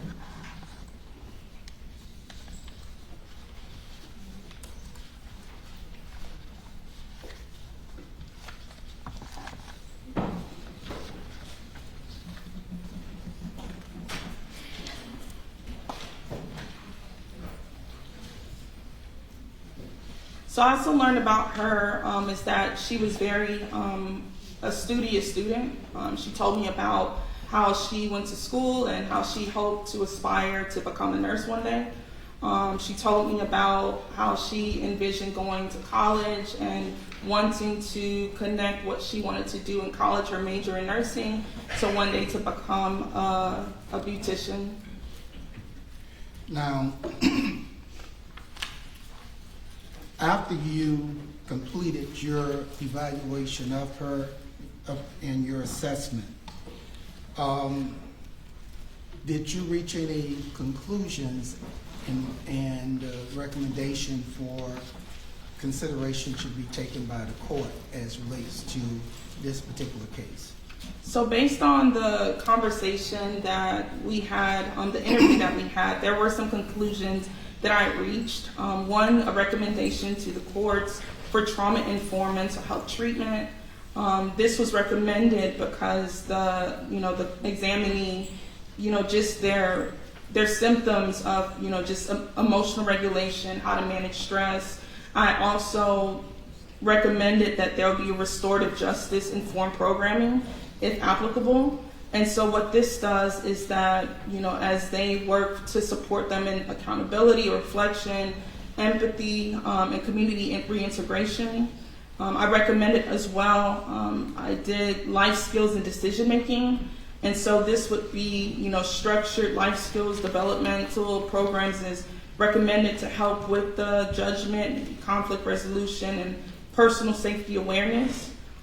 These are some of the recommendations that I made, as well as structured rehabilitation program with aftercare. There was also a recommendation for family support and counseling. Now, did you, during the time period that you had an opportunity to evaluate Jahara and Malik, you said that she came across remorseful. Did she ever communicate with you as it relates to her position as far as accepting responsibility and regretting what happened that day? Towards the end, or at the top of the interview and towards the end, I asked questions about remorsefulness, and she did express remorsefulness for what happened. She stated that while she was on the scene, that she did her best to help and to support and to aid in care, and that she was very sorry and for what had happened. Now, did there come a point in time, I'm going to go to conclusions. I know that you gave some recommendations as it relates to, for the court to consider. First of all, let's talk about the age at the time of this incident was 17 years old, right? Yes. And no prior contact with the criminal justice system. Now, what is the significance, if any, as relates to the 17 years of age? So when we look at 17 years of age, they're almost at the tail end of their teenage years, and so 18, 19 marks that end. And what was significant for me was that, her brain is being developed and it's in process of development.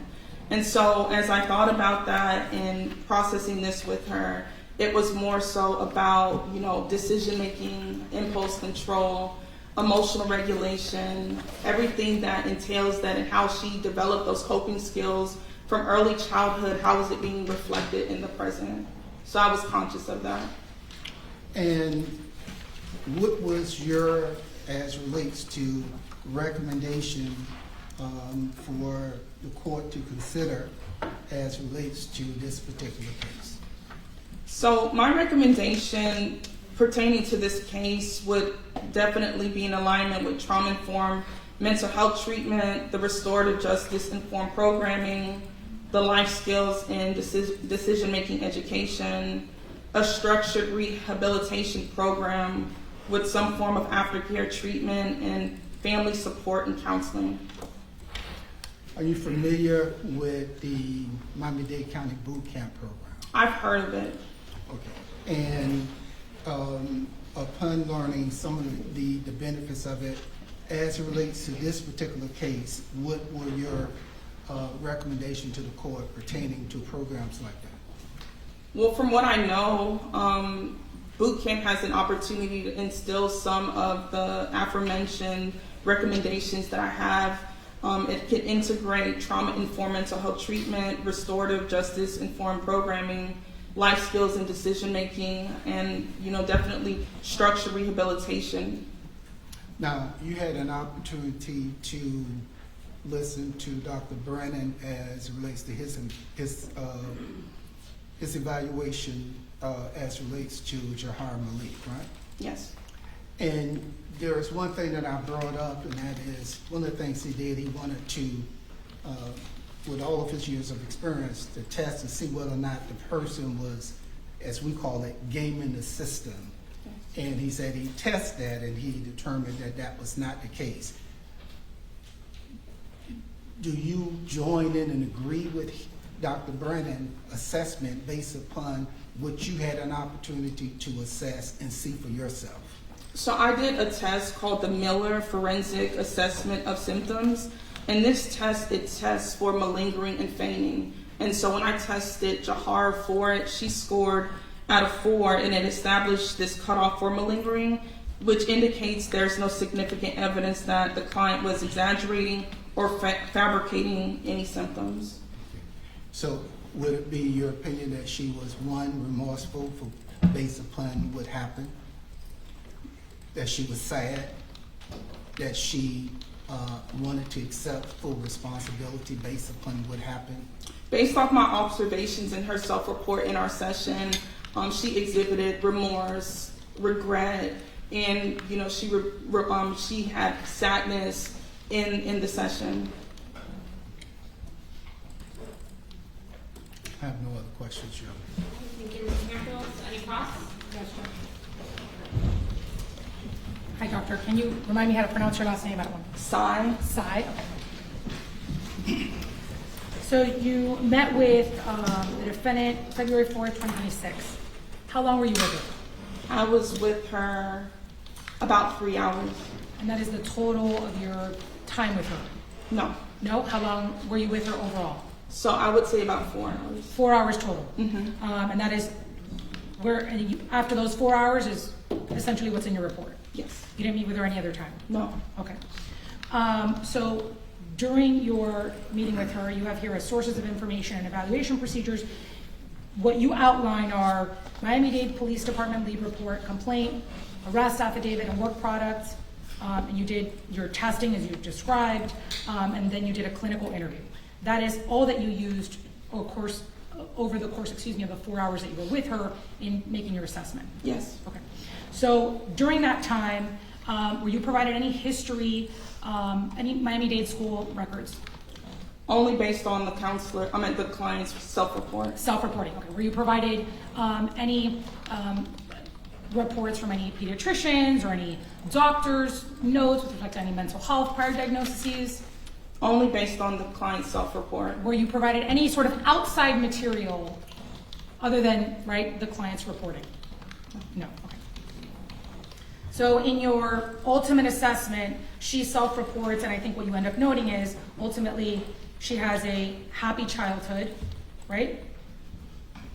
Yes. There's no history of domestic violence within her home, right? That wasn't reported to me. There's no trauma in her home, nothing reported. There's no history of abuse on her, that wasn't reported. At no time did she ever tell you that there was any history of violence on behalf of the victim in this case against her? No. No, okay. At no point were you ever provided any information about prior instances of aggression between her and the victim where she was her and the victim where she was the initial aggressor? No.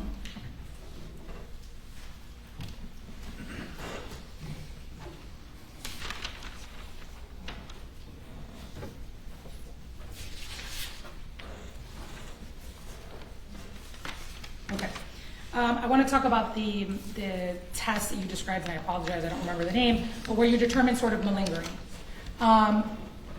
If I noted in your report that you noted that the examinee describes herself as sort of the good girl that works hard in school, and she sort of denies her involvement in extracurricular activities, and essentially it's all self-reporting. So if she believes, that she's essentially a good girl, a kid who otherwise behaves, does your test sort of account for that? Like that would, to you, it would signal she wasn't malingering? What I would do is I look at, through observation, how she's reporting. Okay. And so the test it asks questions that's based off of how does she present with suicidal ideation? How is she presenting with symptoms of anxiety and depression. It doesn't specifically just say only behavior, but thoughts. But thoughts, okay. So, but in making your assessment, right, as to whether or not somebody's being completely forthcoming with you, if someone really believes, and I'll use a hypothetical, so if I'm the one who's talking to you, right, and whether, let's say for the sake of the hypothetical, I'm a bad person, right? But I go in there and I tell you, I'm a good person. Like, I believe that I'm a good person. I believe that I always follow the rules. Are you able to, through your test, assess, right, whether I'm just being truthful? Like, if I just believe it, regardless of what sort of the facts and precedents say, can you tell that? Well, there can be a belief, but then there has to be also congruence with what is the affect saying, what is the thought cognition saying. So I'm actively doing a mental status exam to see the congruence between what someone is saying to me versus how they're saying, versus how I'm observing what they're saying. So essentially, if somebody, whether they believe it, but then they're able to, with their affect, because I think, and they're able with their affect to sort of convey that, they could otherwise pass. Repeat that, please. So if somebody believes, right, that they're the good, I believe, we'll use my hypothetical, I believe it, but then with my affect, I can otherwise present that it's sort of in line with me thinking that I'm a good girl. Could they otherwise pass when maybe they are maybe fabricating something to you? I mean, I'm looking at the context from start to finish. Okay. So essentially what it comes down to is everything in your report comes down to her self-reporting and her version of the events. And based on what I'm reading in the reports that I got as well. Okay, and the reports of the police department and that, okay. Okay, so now I want to talk about when we look at sort of the brain. You've gone through we've looked at your report, right? You have someone who, you said no DV, no abuse, otherwise happy childhood. You had nothing from school, so as far as she's reporting, no issues at school, there's no IEP. She's otherwise a good kid, good grades, right, that she gets. So now, we're taking a person sort of with that, and now we're talking about impulse control, right? So, when we look at, the human brain, just because somebody the human brain sort of doesn't develop until 24, does that mean that someone would not be able to appreciate, let's say, the dangers of a knife?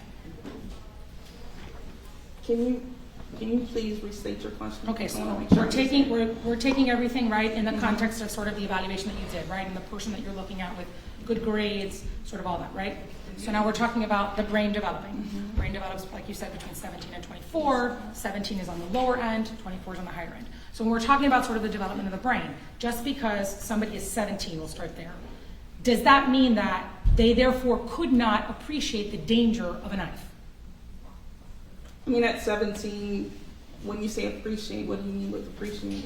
Okay, so that a knife is sharp, that a knife could hurt someone, right? So they still could. Absolutely. Okay, and so when we look at your report, right, I'm particular on page 5. Mm-hmm. One of the things that is noted, right, is it says respectively when we're talking about trauma and impulse control, and you can correct me if I'm misunderstanding it, but it says that when you're looking at your test, it recognizes that trauma, exposure, emotional disturbance, adverse life experiences are relevant considerations because of the potential impact on judgment, impulse control, and decision making under stress. Mm-hmm. Okay, so now we take into context, right, someone who's smart, right, good home, no trauma, no reported emotional disturbance, no adverse life experiences, nothing really that is, we'll call it a red flag, right? And now sort of the question is, how does impulse control affect that person? It seems like it would be less likely, right, to affect that person versus somebody who did have all those red flags. Right. Is that accurate? Well, what I'll say is this, environment can also play a part in it as well. Okay. And so when I observed and when we had our clinical interview, those were things that I took into consideration when writing the report. Okay, and so for when we're looking at Miss Malik, I mean, did you ever at any point ask her whether or not she knew that knives were dangerous? I asked her about just violence in general and her understanding of violence. And did she understand it? Yes. Did your sort of analysis incorporate the fact that she had a knife? She tells police she had a knife for protection. Yes. And so protection, right, would mean that she would use it to ultimately defend herself against anyone who came at her. Yes. So would that tell you that she understood that a knife could be used in order to, let's say, save her life or endanger somebody else? Yes. Right? Okay. So would it be a fair assessment to say that she understood that knives were dangerous and that they could cause harm? Yes. Okay. I have no further questions. Thank you. Any redirect? Just one question, I think. Well, I guess I need to go to the mic. I'd like to say one question, and I want to keep it very simple. Is there a correlation between the age of 17 and someone 17 participating in risk behavior, horse playing with a knife, age 17, versus someone 24 or 25 doing the same thing? You see the difference? Meaning, one of the things you discussed, and Dr. Brennan, that there is certain risk behavior associated with the age 17. Is that correct? Yes. That would not be the case when you're dealing with someone at the age of 24 or 25, because the brain has fully developed. Would that be correct under that scenario? What I would say is this: it depends on circumstances. But their risk behavior is something that is more associated with someone that's young, such as a teenager at the age of 17. Is that correct? Yes. Okay, thank you. Nothing further. Is the doctor excused, Mr. Yes, Hanfield? ma'am. All right, thank you, Dr. Singh. All right, Mr. Hanfield, do you have any other witnesses? Yes, Judge. These will be quick character witnesses. First person will be Terry White.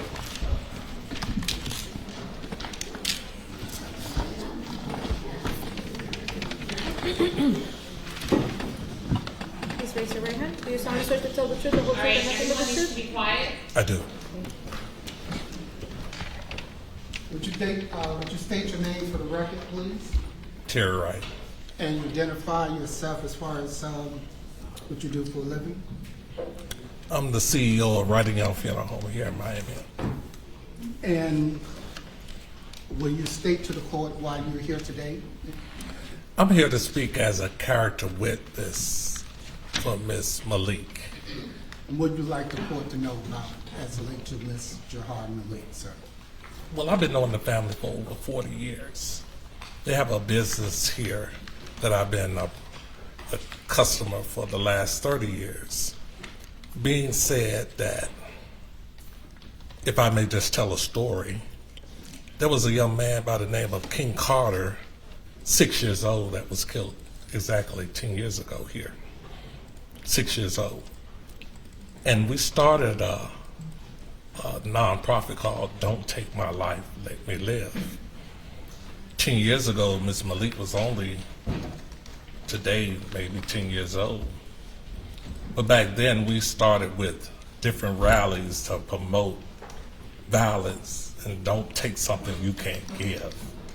With that being said, we had t-shirts that me and her godfather gave away free, and I remember her vividly wearing that little t-shirt when she was a young little lady serving the community at the shop. Didn't know no better, but you know, when we have businesses, we try to train our families to one day become either entrepreneur or take over the family business.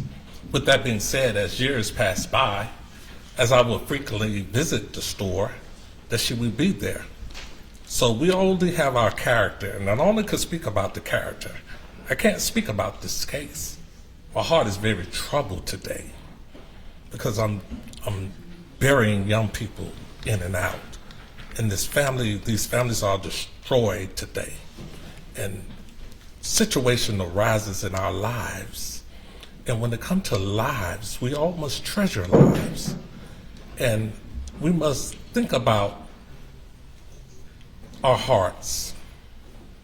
When people greet you and when people assess you, you begin to know people Because Maya Angelou once wrote a poem. She said, when people show you who they are, believe it. And all I could do is attest to her being at the store with the pleasant attitude serving. It's traumatic today for these families to be at this gesture. And I pray God will mend hearts in some kind of way. And it's my prayer today that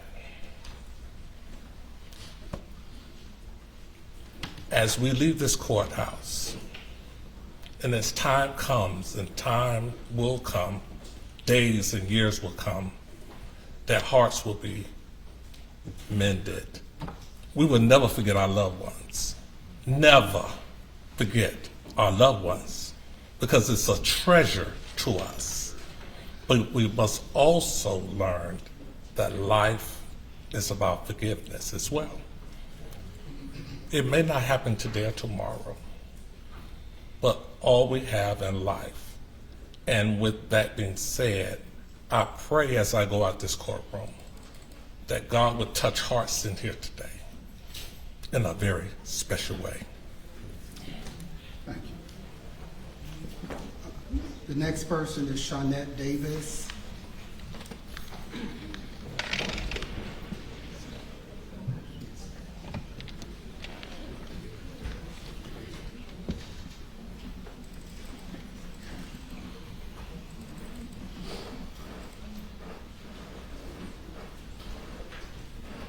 Please raise your right hand.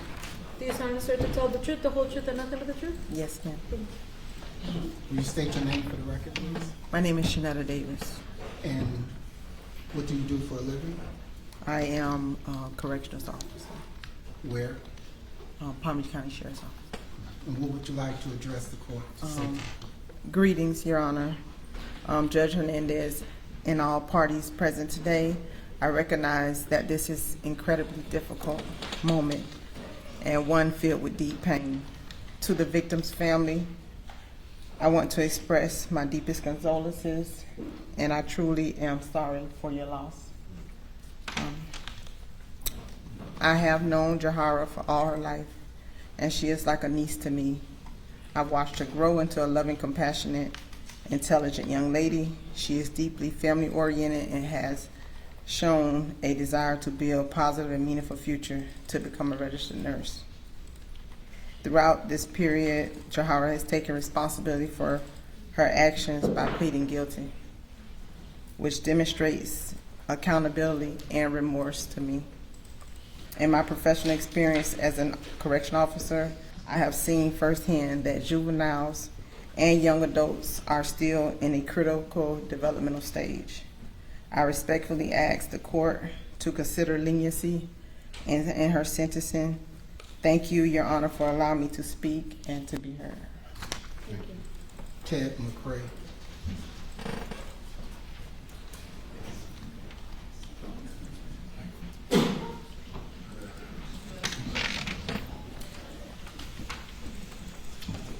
Please raise your right hand. Do you solemnly swear to tell the truth, the whole truth, and nothing but the truth?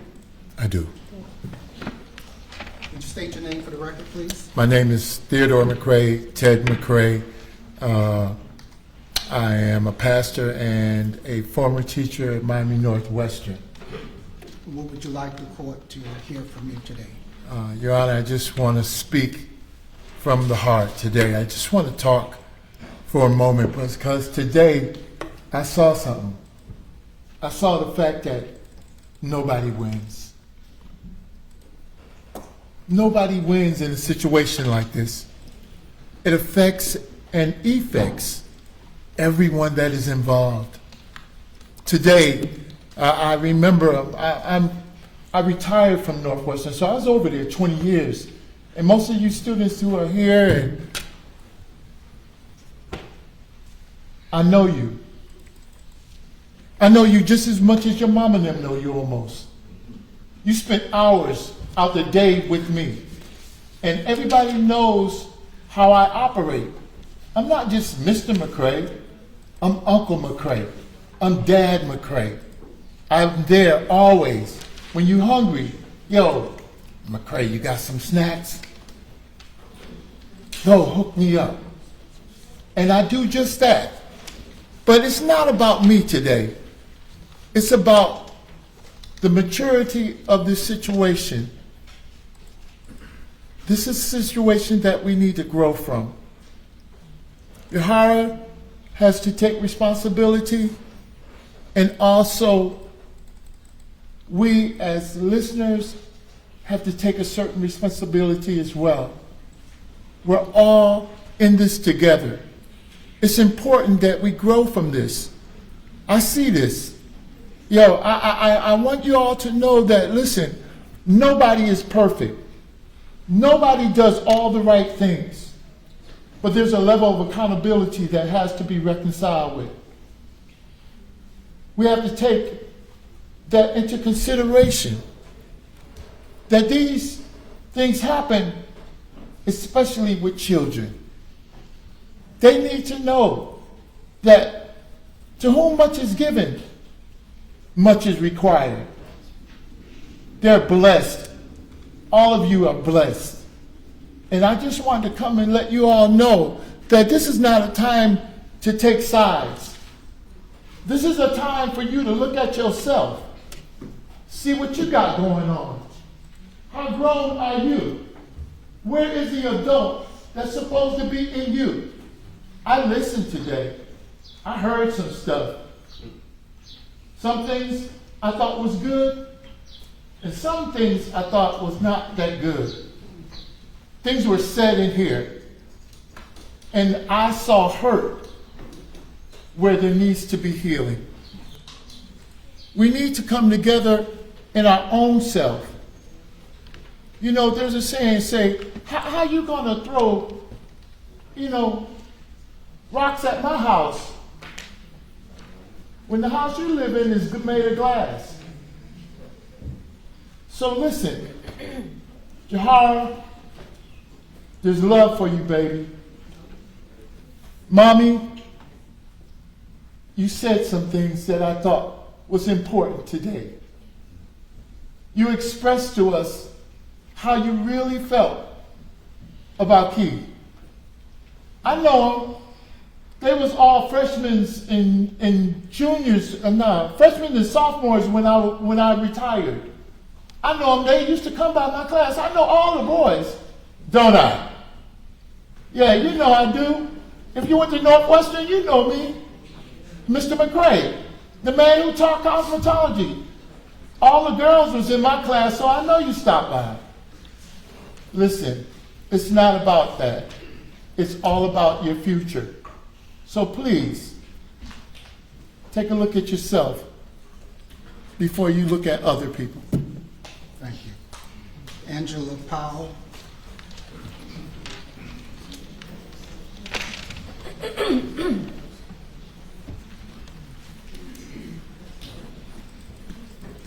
Please raise your right hand.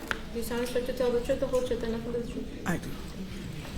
Will you identify yourself for the record, please? My name is Pastor Angela Powell Williams. What would you like the court to hear? I would like the court to hear a character witness for Jahara Malik. First, Your Honor, I would like to thank you for allowing me to speak today, and if I could, I would like to offer my condolences to Yakheim's family. First, I would like to acknowledge, as a woman of God and most a mother, I recognize the depth of your pain for the loss of your son, your brother, your nephew, your friend, and your best friend. There are no words left to fill the void in your hearts, but I offer my condolences, my deepest condolences, and continuous prayers for your family. I stand before this court today with sincere reverence for your grief. I have known Jahara and her family for many years inside and outside of the community, and I just would like to say in no way do they celebrate or they're against you in any way in this matter. Their hearts are broken, and if they could do anything, they would fix this.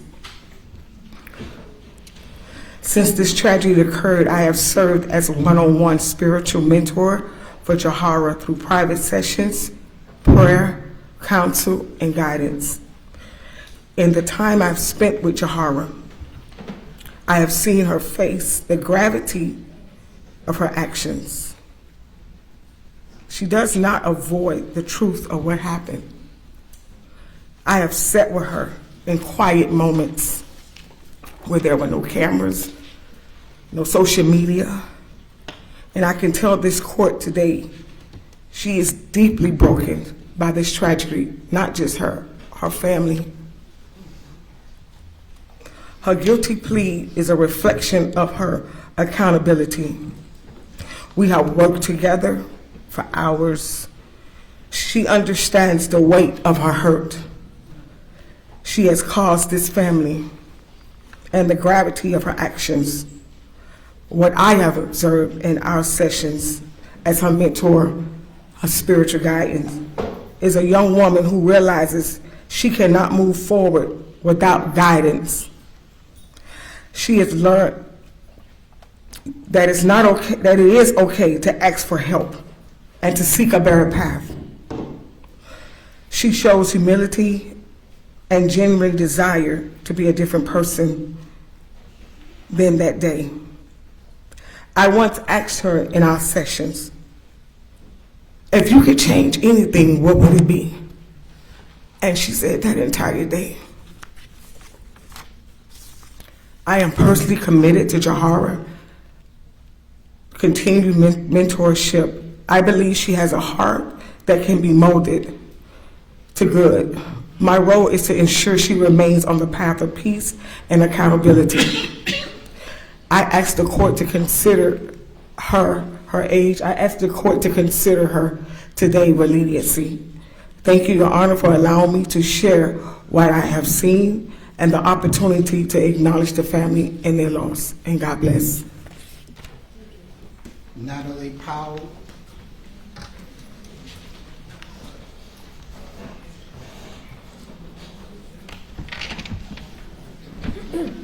Raise your right hand, please. Do you solemnly swear to tell the truth, the whole truth, and nothing but the truth? I do. You state your name for the record, please. Natalie J. Powell.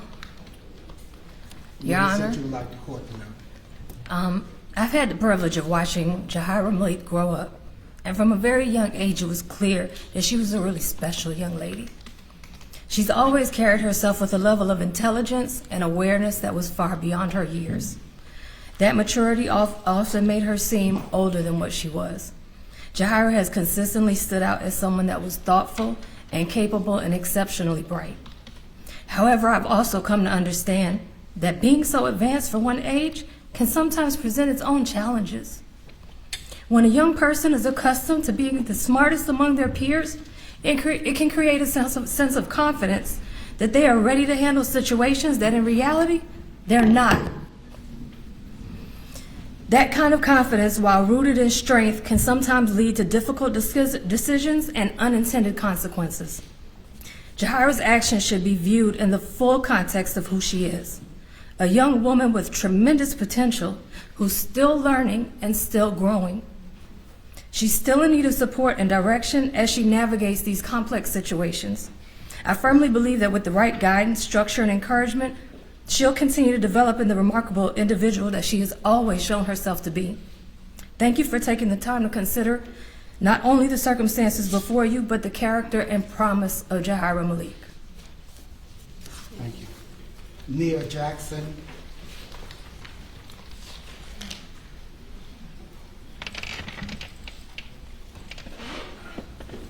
Please raise your right hand. Do you solemnly swear to tell the truth, the whole truth, and nothing but the truth? Yes, I do. State your name for the record, please. My name is Nia Jackson. What would you like the court to know? I'm sorry. What would you like the court to hear from you today? I'm speaking now as a character witness for Jahara Malik. To the Honorable Judge, I am writing this letter in respect for the court, and I understand how serious this situation is right now. My heart is very, very heavy for everyone that's involved in this. I want to first acknowledge the family who I know is grieving. Losing a loved one is something no family should have to go through, and I truly extend my deepest sympathy to them. I can only imagine the pain they are experiencing. I am writing on behalf of Jahara. I have known her since she was 3 years old, and she attended our school until 7th grade. Having her as a student was a true pleasure. From the first time she was a little girl, I knew her to be kind, to be loving, and respectful. She worked hard, she tried her best, and included others. She was also very bright and involved in school activities, including participating in writing, poetry competitions, and brain bowls. She took pride in her work and always pushed herself to do well. One of the most memorable things about Jahara was during our school showcase throughout that year. Not only did she take the time to practice and learn her own poems, but she helped younger students learn their parts too. She showed patience, she showed leadership, and a genuine care for others. She was known for her hard work and for looking out for those around her. This situation is very, very difficult to process because the person I know her to be is not someone who would intentionally cause harm. I truly do not believe it was malicious intent. I believe this was a tragic situation involving young people who did not fully understand the weight of their actions in the moment. Jahara is only 18 years old now. She is still growing, she is still learning, and still developing emotionally. I believe in my heart that she is deeply apologetic for what happened and that she will carry this with her for the rest of her life. I respectfully ask the court to consider giving her grace and leniency.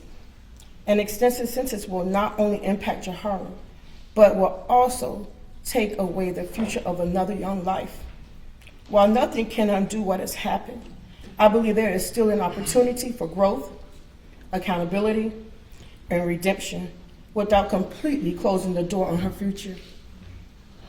I also believe a more meaningful form of accountability would be allowing her the opportunity to serve her community, giving her the chance to speak and mentor young girls about the consequences of their actions. On impulse and heightened emotions could turn this tragedy into a lesson that helps prevent something like this from happening again. I truly believe she can use her experiences to make a positive impact on others. This is a very painful situation for everyone. A family is grieving, and a young girl now faces consequences that will shape her life forever. I am not here to excuse anything, only to speak who she has been in my life and to ask for compassion as you make your decision, Judge. Thank you for your time, and thank you for your consideration. Nair.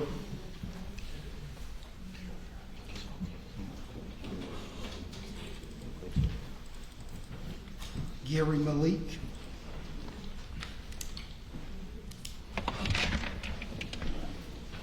Please raise your right hand. Do you solemnly swear to tell the truth, the whole truth, and nothing but the truth? State your name for the record. Gary Malik. And what would you like the court to hear? My name is Gary Malik, and I stand before you today on behalf of my niece, Jahara Malik. First, I would like to acknowledge the gravity of what has happened. A young man has lost his life, and there is nothing that can undo that loss. I want to express my deepest condolences to his family. I cannot begin to imagine the pain they carry, and I do not stand here to lessen that in any way. What happened was tragic, and Jahara understands that. She has taken responsibility by pleading guilty, and she will carry that weight of this for the rest of her life. I've known Jahara for her entire life. She is not a violent or careless person. She comes from a family that values faith, discipline, respect for others. She has always been someone who shows love to those around her, someone who supports her family, someone until this moment lived a life that reflected compassion and care. This situation does not define the entirety of who she is. It reflects a moment, a tragic mistake, not a pattern of behavior. Since this incident, I've seen the impact it has had on her. She is remorseful, she is reflective, and she understands the seriousness of her actions. This is not someone who is trying to escape accountability. This is someone who is already living with deep emotional consequences. Your Honor, respectfully, I ask the court to consider leniency in sentencing, not to overlook what has happened, but to recognize that Jahara has the capacity for growth, for rehabilitation, and for becoming a productive, positive force in society moving forward. Punishment alone will not bring healing, but mercy paired with accountability can allow something meaningful to come from this tragedy. Thank you for your time, and God bless everybody here. Thank you. Thank you, Mom. Gloria Dosset.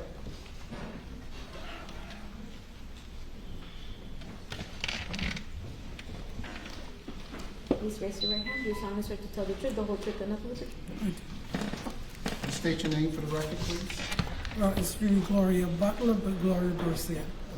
Yes. What would you like to say to the court? Your Honor, as I said, my name is Gloria Butler, and I'm the grand aunt of Jahara. I stand before you as a character witness, someone who's known her all her life. My favorite term from Denver has been Jahara. That's how I refer to her. Because that didn't carry the warmth, the kindness that she always had as a child. Very sensitive. I watched Jahara grow from a child into a young woman right before my eyes. She's always been loving. What always stood out was her compassion. She has consistently shown a deep sensitivity towards others and a genuine care for people. When this tragedy happened, the Malik family weren't just torn because it was their granddaughter, but because of the pain of your family. And they wanted to reach out. They were agonized, wanting to reach out. But when you have so many people in the mix giving so many different opinions, they were told not to, because of the pain you guys were going through and the whole heated atmosphere that was going on at that time. And they agonized for your family. And I'm believing that if these two families can come together at the interim of everything and establish something in the name of your son, that can be a beacon for other young people. Let something good come out of this. And I just want to say, I can speak, like I said, to the impact on this family. They're not living in a place of celebration or peace, but in a place of deep sorrow and grief, while they're holding on to hope that they also will learn how to live with a reality that has forever changed everyone's lives. I talked with Jahara after the whole situation, and I can assure you she's beyond remorseful. Though she stands here physically, and even that smirk that people say she has, that is a part of her coping skill. She's one of those, like, if she's uncomfortable with something, embarrassed, you will see that smirk. That does not mean that she is not sensitive. That's how she deals with discomfort. She carries a heavy burden within her, one of pain, regret, and sadness. This is not something she can simply escape. It is something she lives with every day. Your Honor, it is my prayer that as you consider this case, you are guided with wisdom, discernment, and compassion. God bless you. My last character witness would be Naira Russell.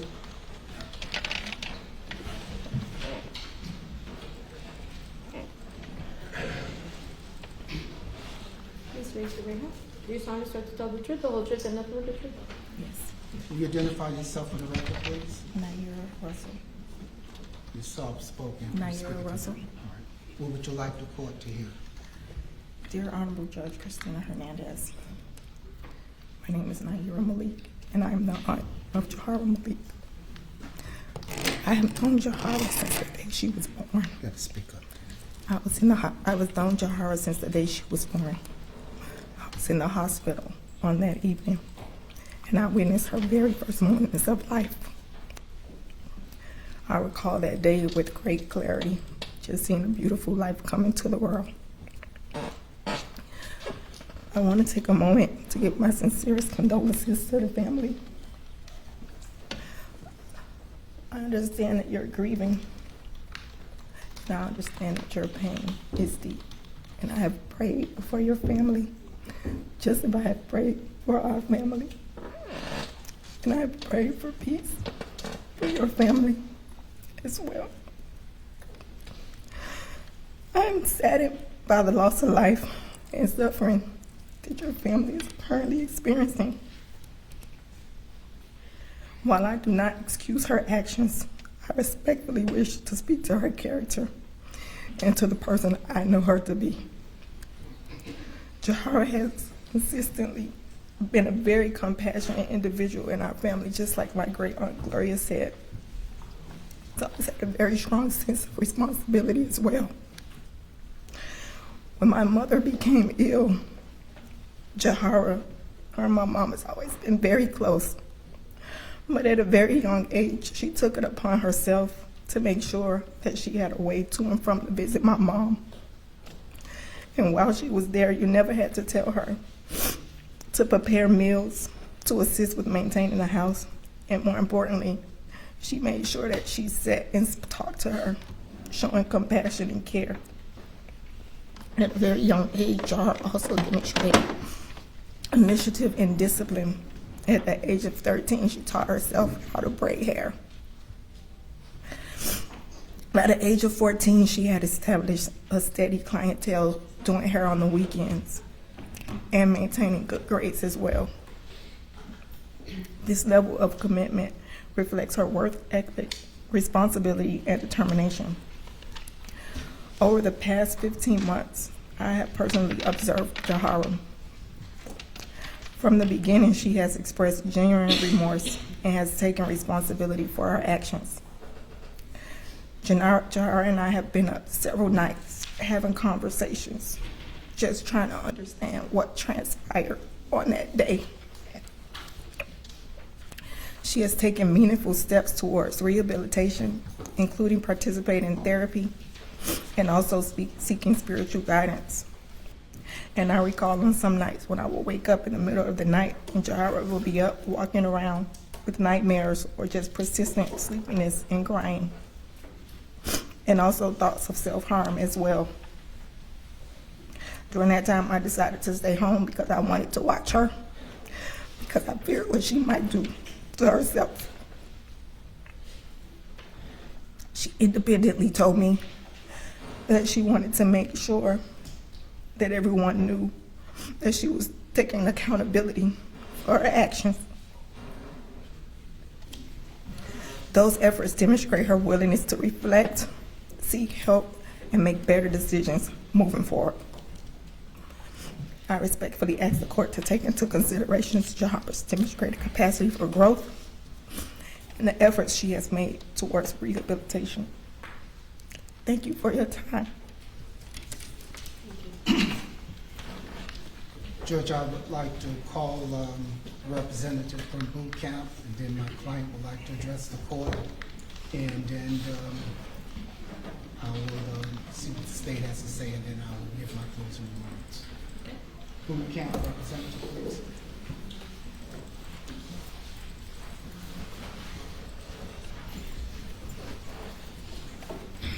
Identify yourself for the record, please.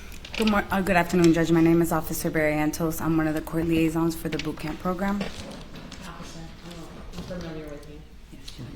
And did your program have an opportunity to conduct an assessment and an evaluation of Jahara Malik?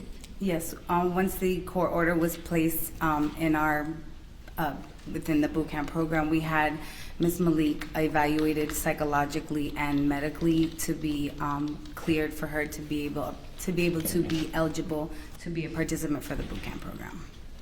And what is about the boot camp program that you believe will be beneficial as someone that's worked in the system, familiar with the boot camp as relates to Jahara Malik? So the boot camp program was established in June of 1995 as an alternative for youthful offenders instead of them having to do prison time based on the charges that they presented at the moment of their arrest when they were incarcerated. The boot camp program is set up as a military-based program, so that way one of our main, one of the characteristics that we do, that we're very, that we feed off of is the fact that we take a defendant and we break them down completely and we rebuild them back, so that way they're a more productive citizen to the community with different thoughts and different aspects as to when they first entered the program. And the boot camp program is for individuals such as 17, 18, 19. How far do you go up for being eligible to participate in that program? So the boot camp program takes participants from the age of 14 to 24. Now, as part of the boot camp program, individuals who are facing life sentences, have they been admitted into the boot camp program? Yes, we have had plenty of participants that have charges that are punishable by life. In this case, Jahara Malik's sentence is a first-degree felony, not a life felony, which means less than that, right? Yes, Judge. Yes, sir. Do you believe that Jahara Malik will benefit from the boot camp, Miami-Dade County boot camp program? I believe any young offender, whether it's Ms. Malik or anyone that comes into the system, can benefit from being in the boot camp program. A lot of times we forget to understand that the youth has a different mindset when it comes to how authority is or how they were raised, and they have a different way of thinking. Once they come into the program and they realize the reality of what our program is, they realize that at some point a change has to be made. And at times they're a change for better, some are not a change for better, but for the most part, if we can get them to change a little bit of their mindset and be a better person to the community, or a better person to place out there to show that there's growth for change for the youth, that's what our program stands for. And my last question is, why is the boot camp such a beneficial program? We offer a lot of different things when they're in the boot camp program. We teach them, one of the biggest things that we teach them is discipline and self-control. We do also provide them with anger management classes, life skill classes that they may never have thought of having or wanting. They learn, different trades while they're in the program. If they're not GED or do not have a high school diploma, that's one of our requirements, is that they leave with that extra certificate showing change, that they want to grow and they want to make a difference in their own life. Then when they're out in phase 3, our program is based on 3 different phases: phase 1, phase 2, and phase 3. When they're out there in the phase 3 portion of our program, they are to now become productive citizens in the community. They're to work, they're to go to school, they're supposed to do something productive when it comes to our requirements. We've had plenty of cadets that have come into our program that are now part of aviation companies that have become aviation certified, because things that they never thought they wanted to have, they are now encouraged to do something different and better with themselves. Thank you very much. Thank you. Judge,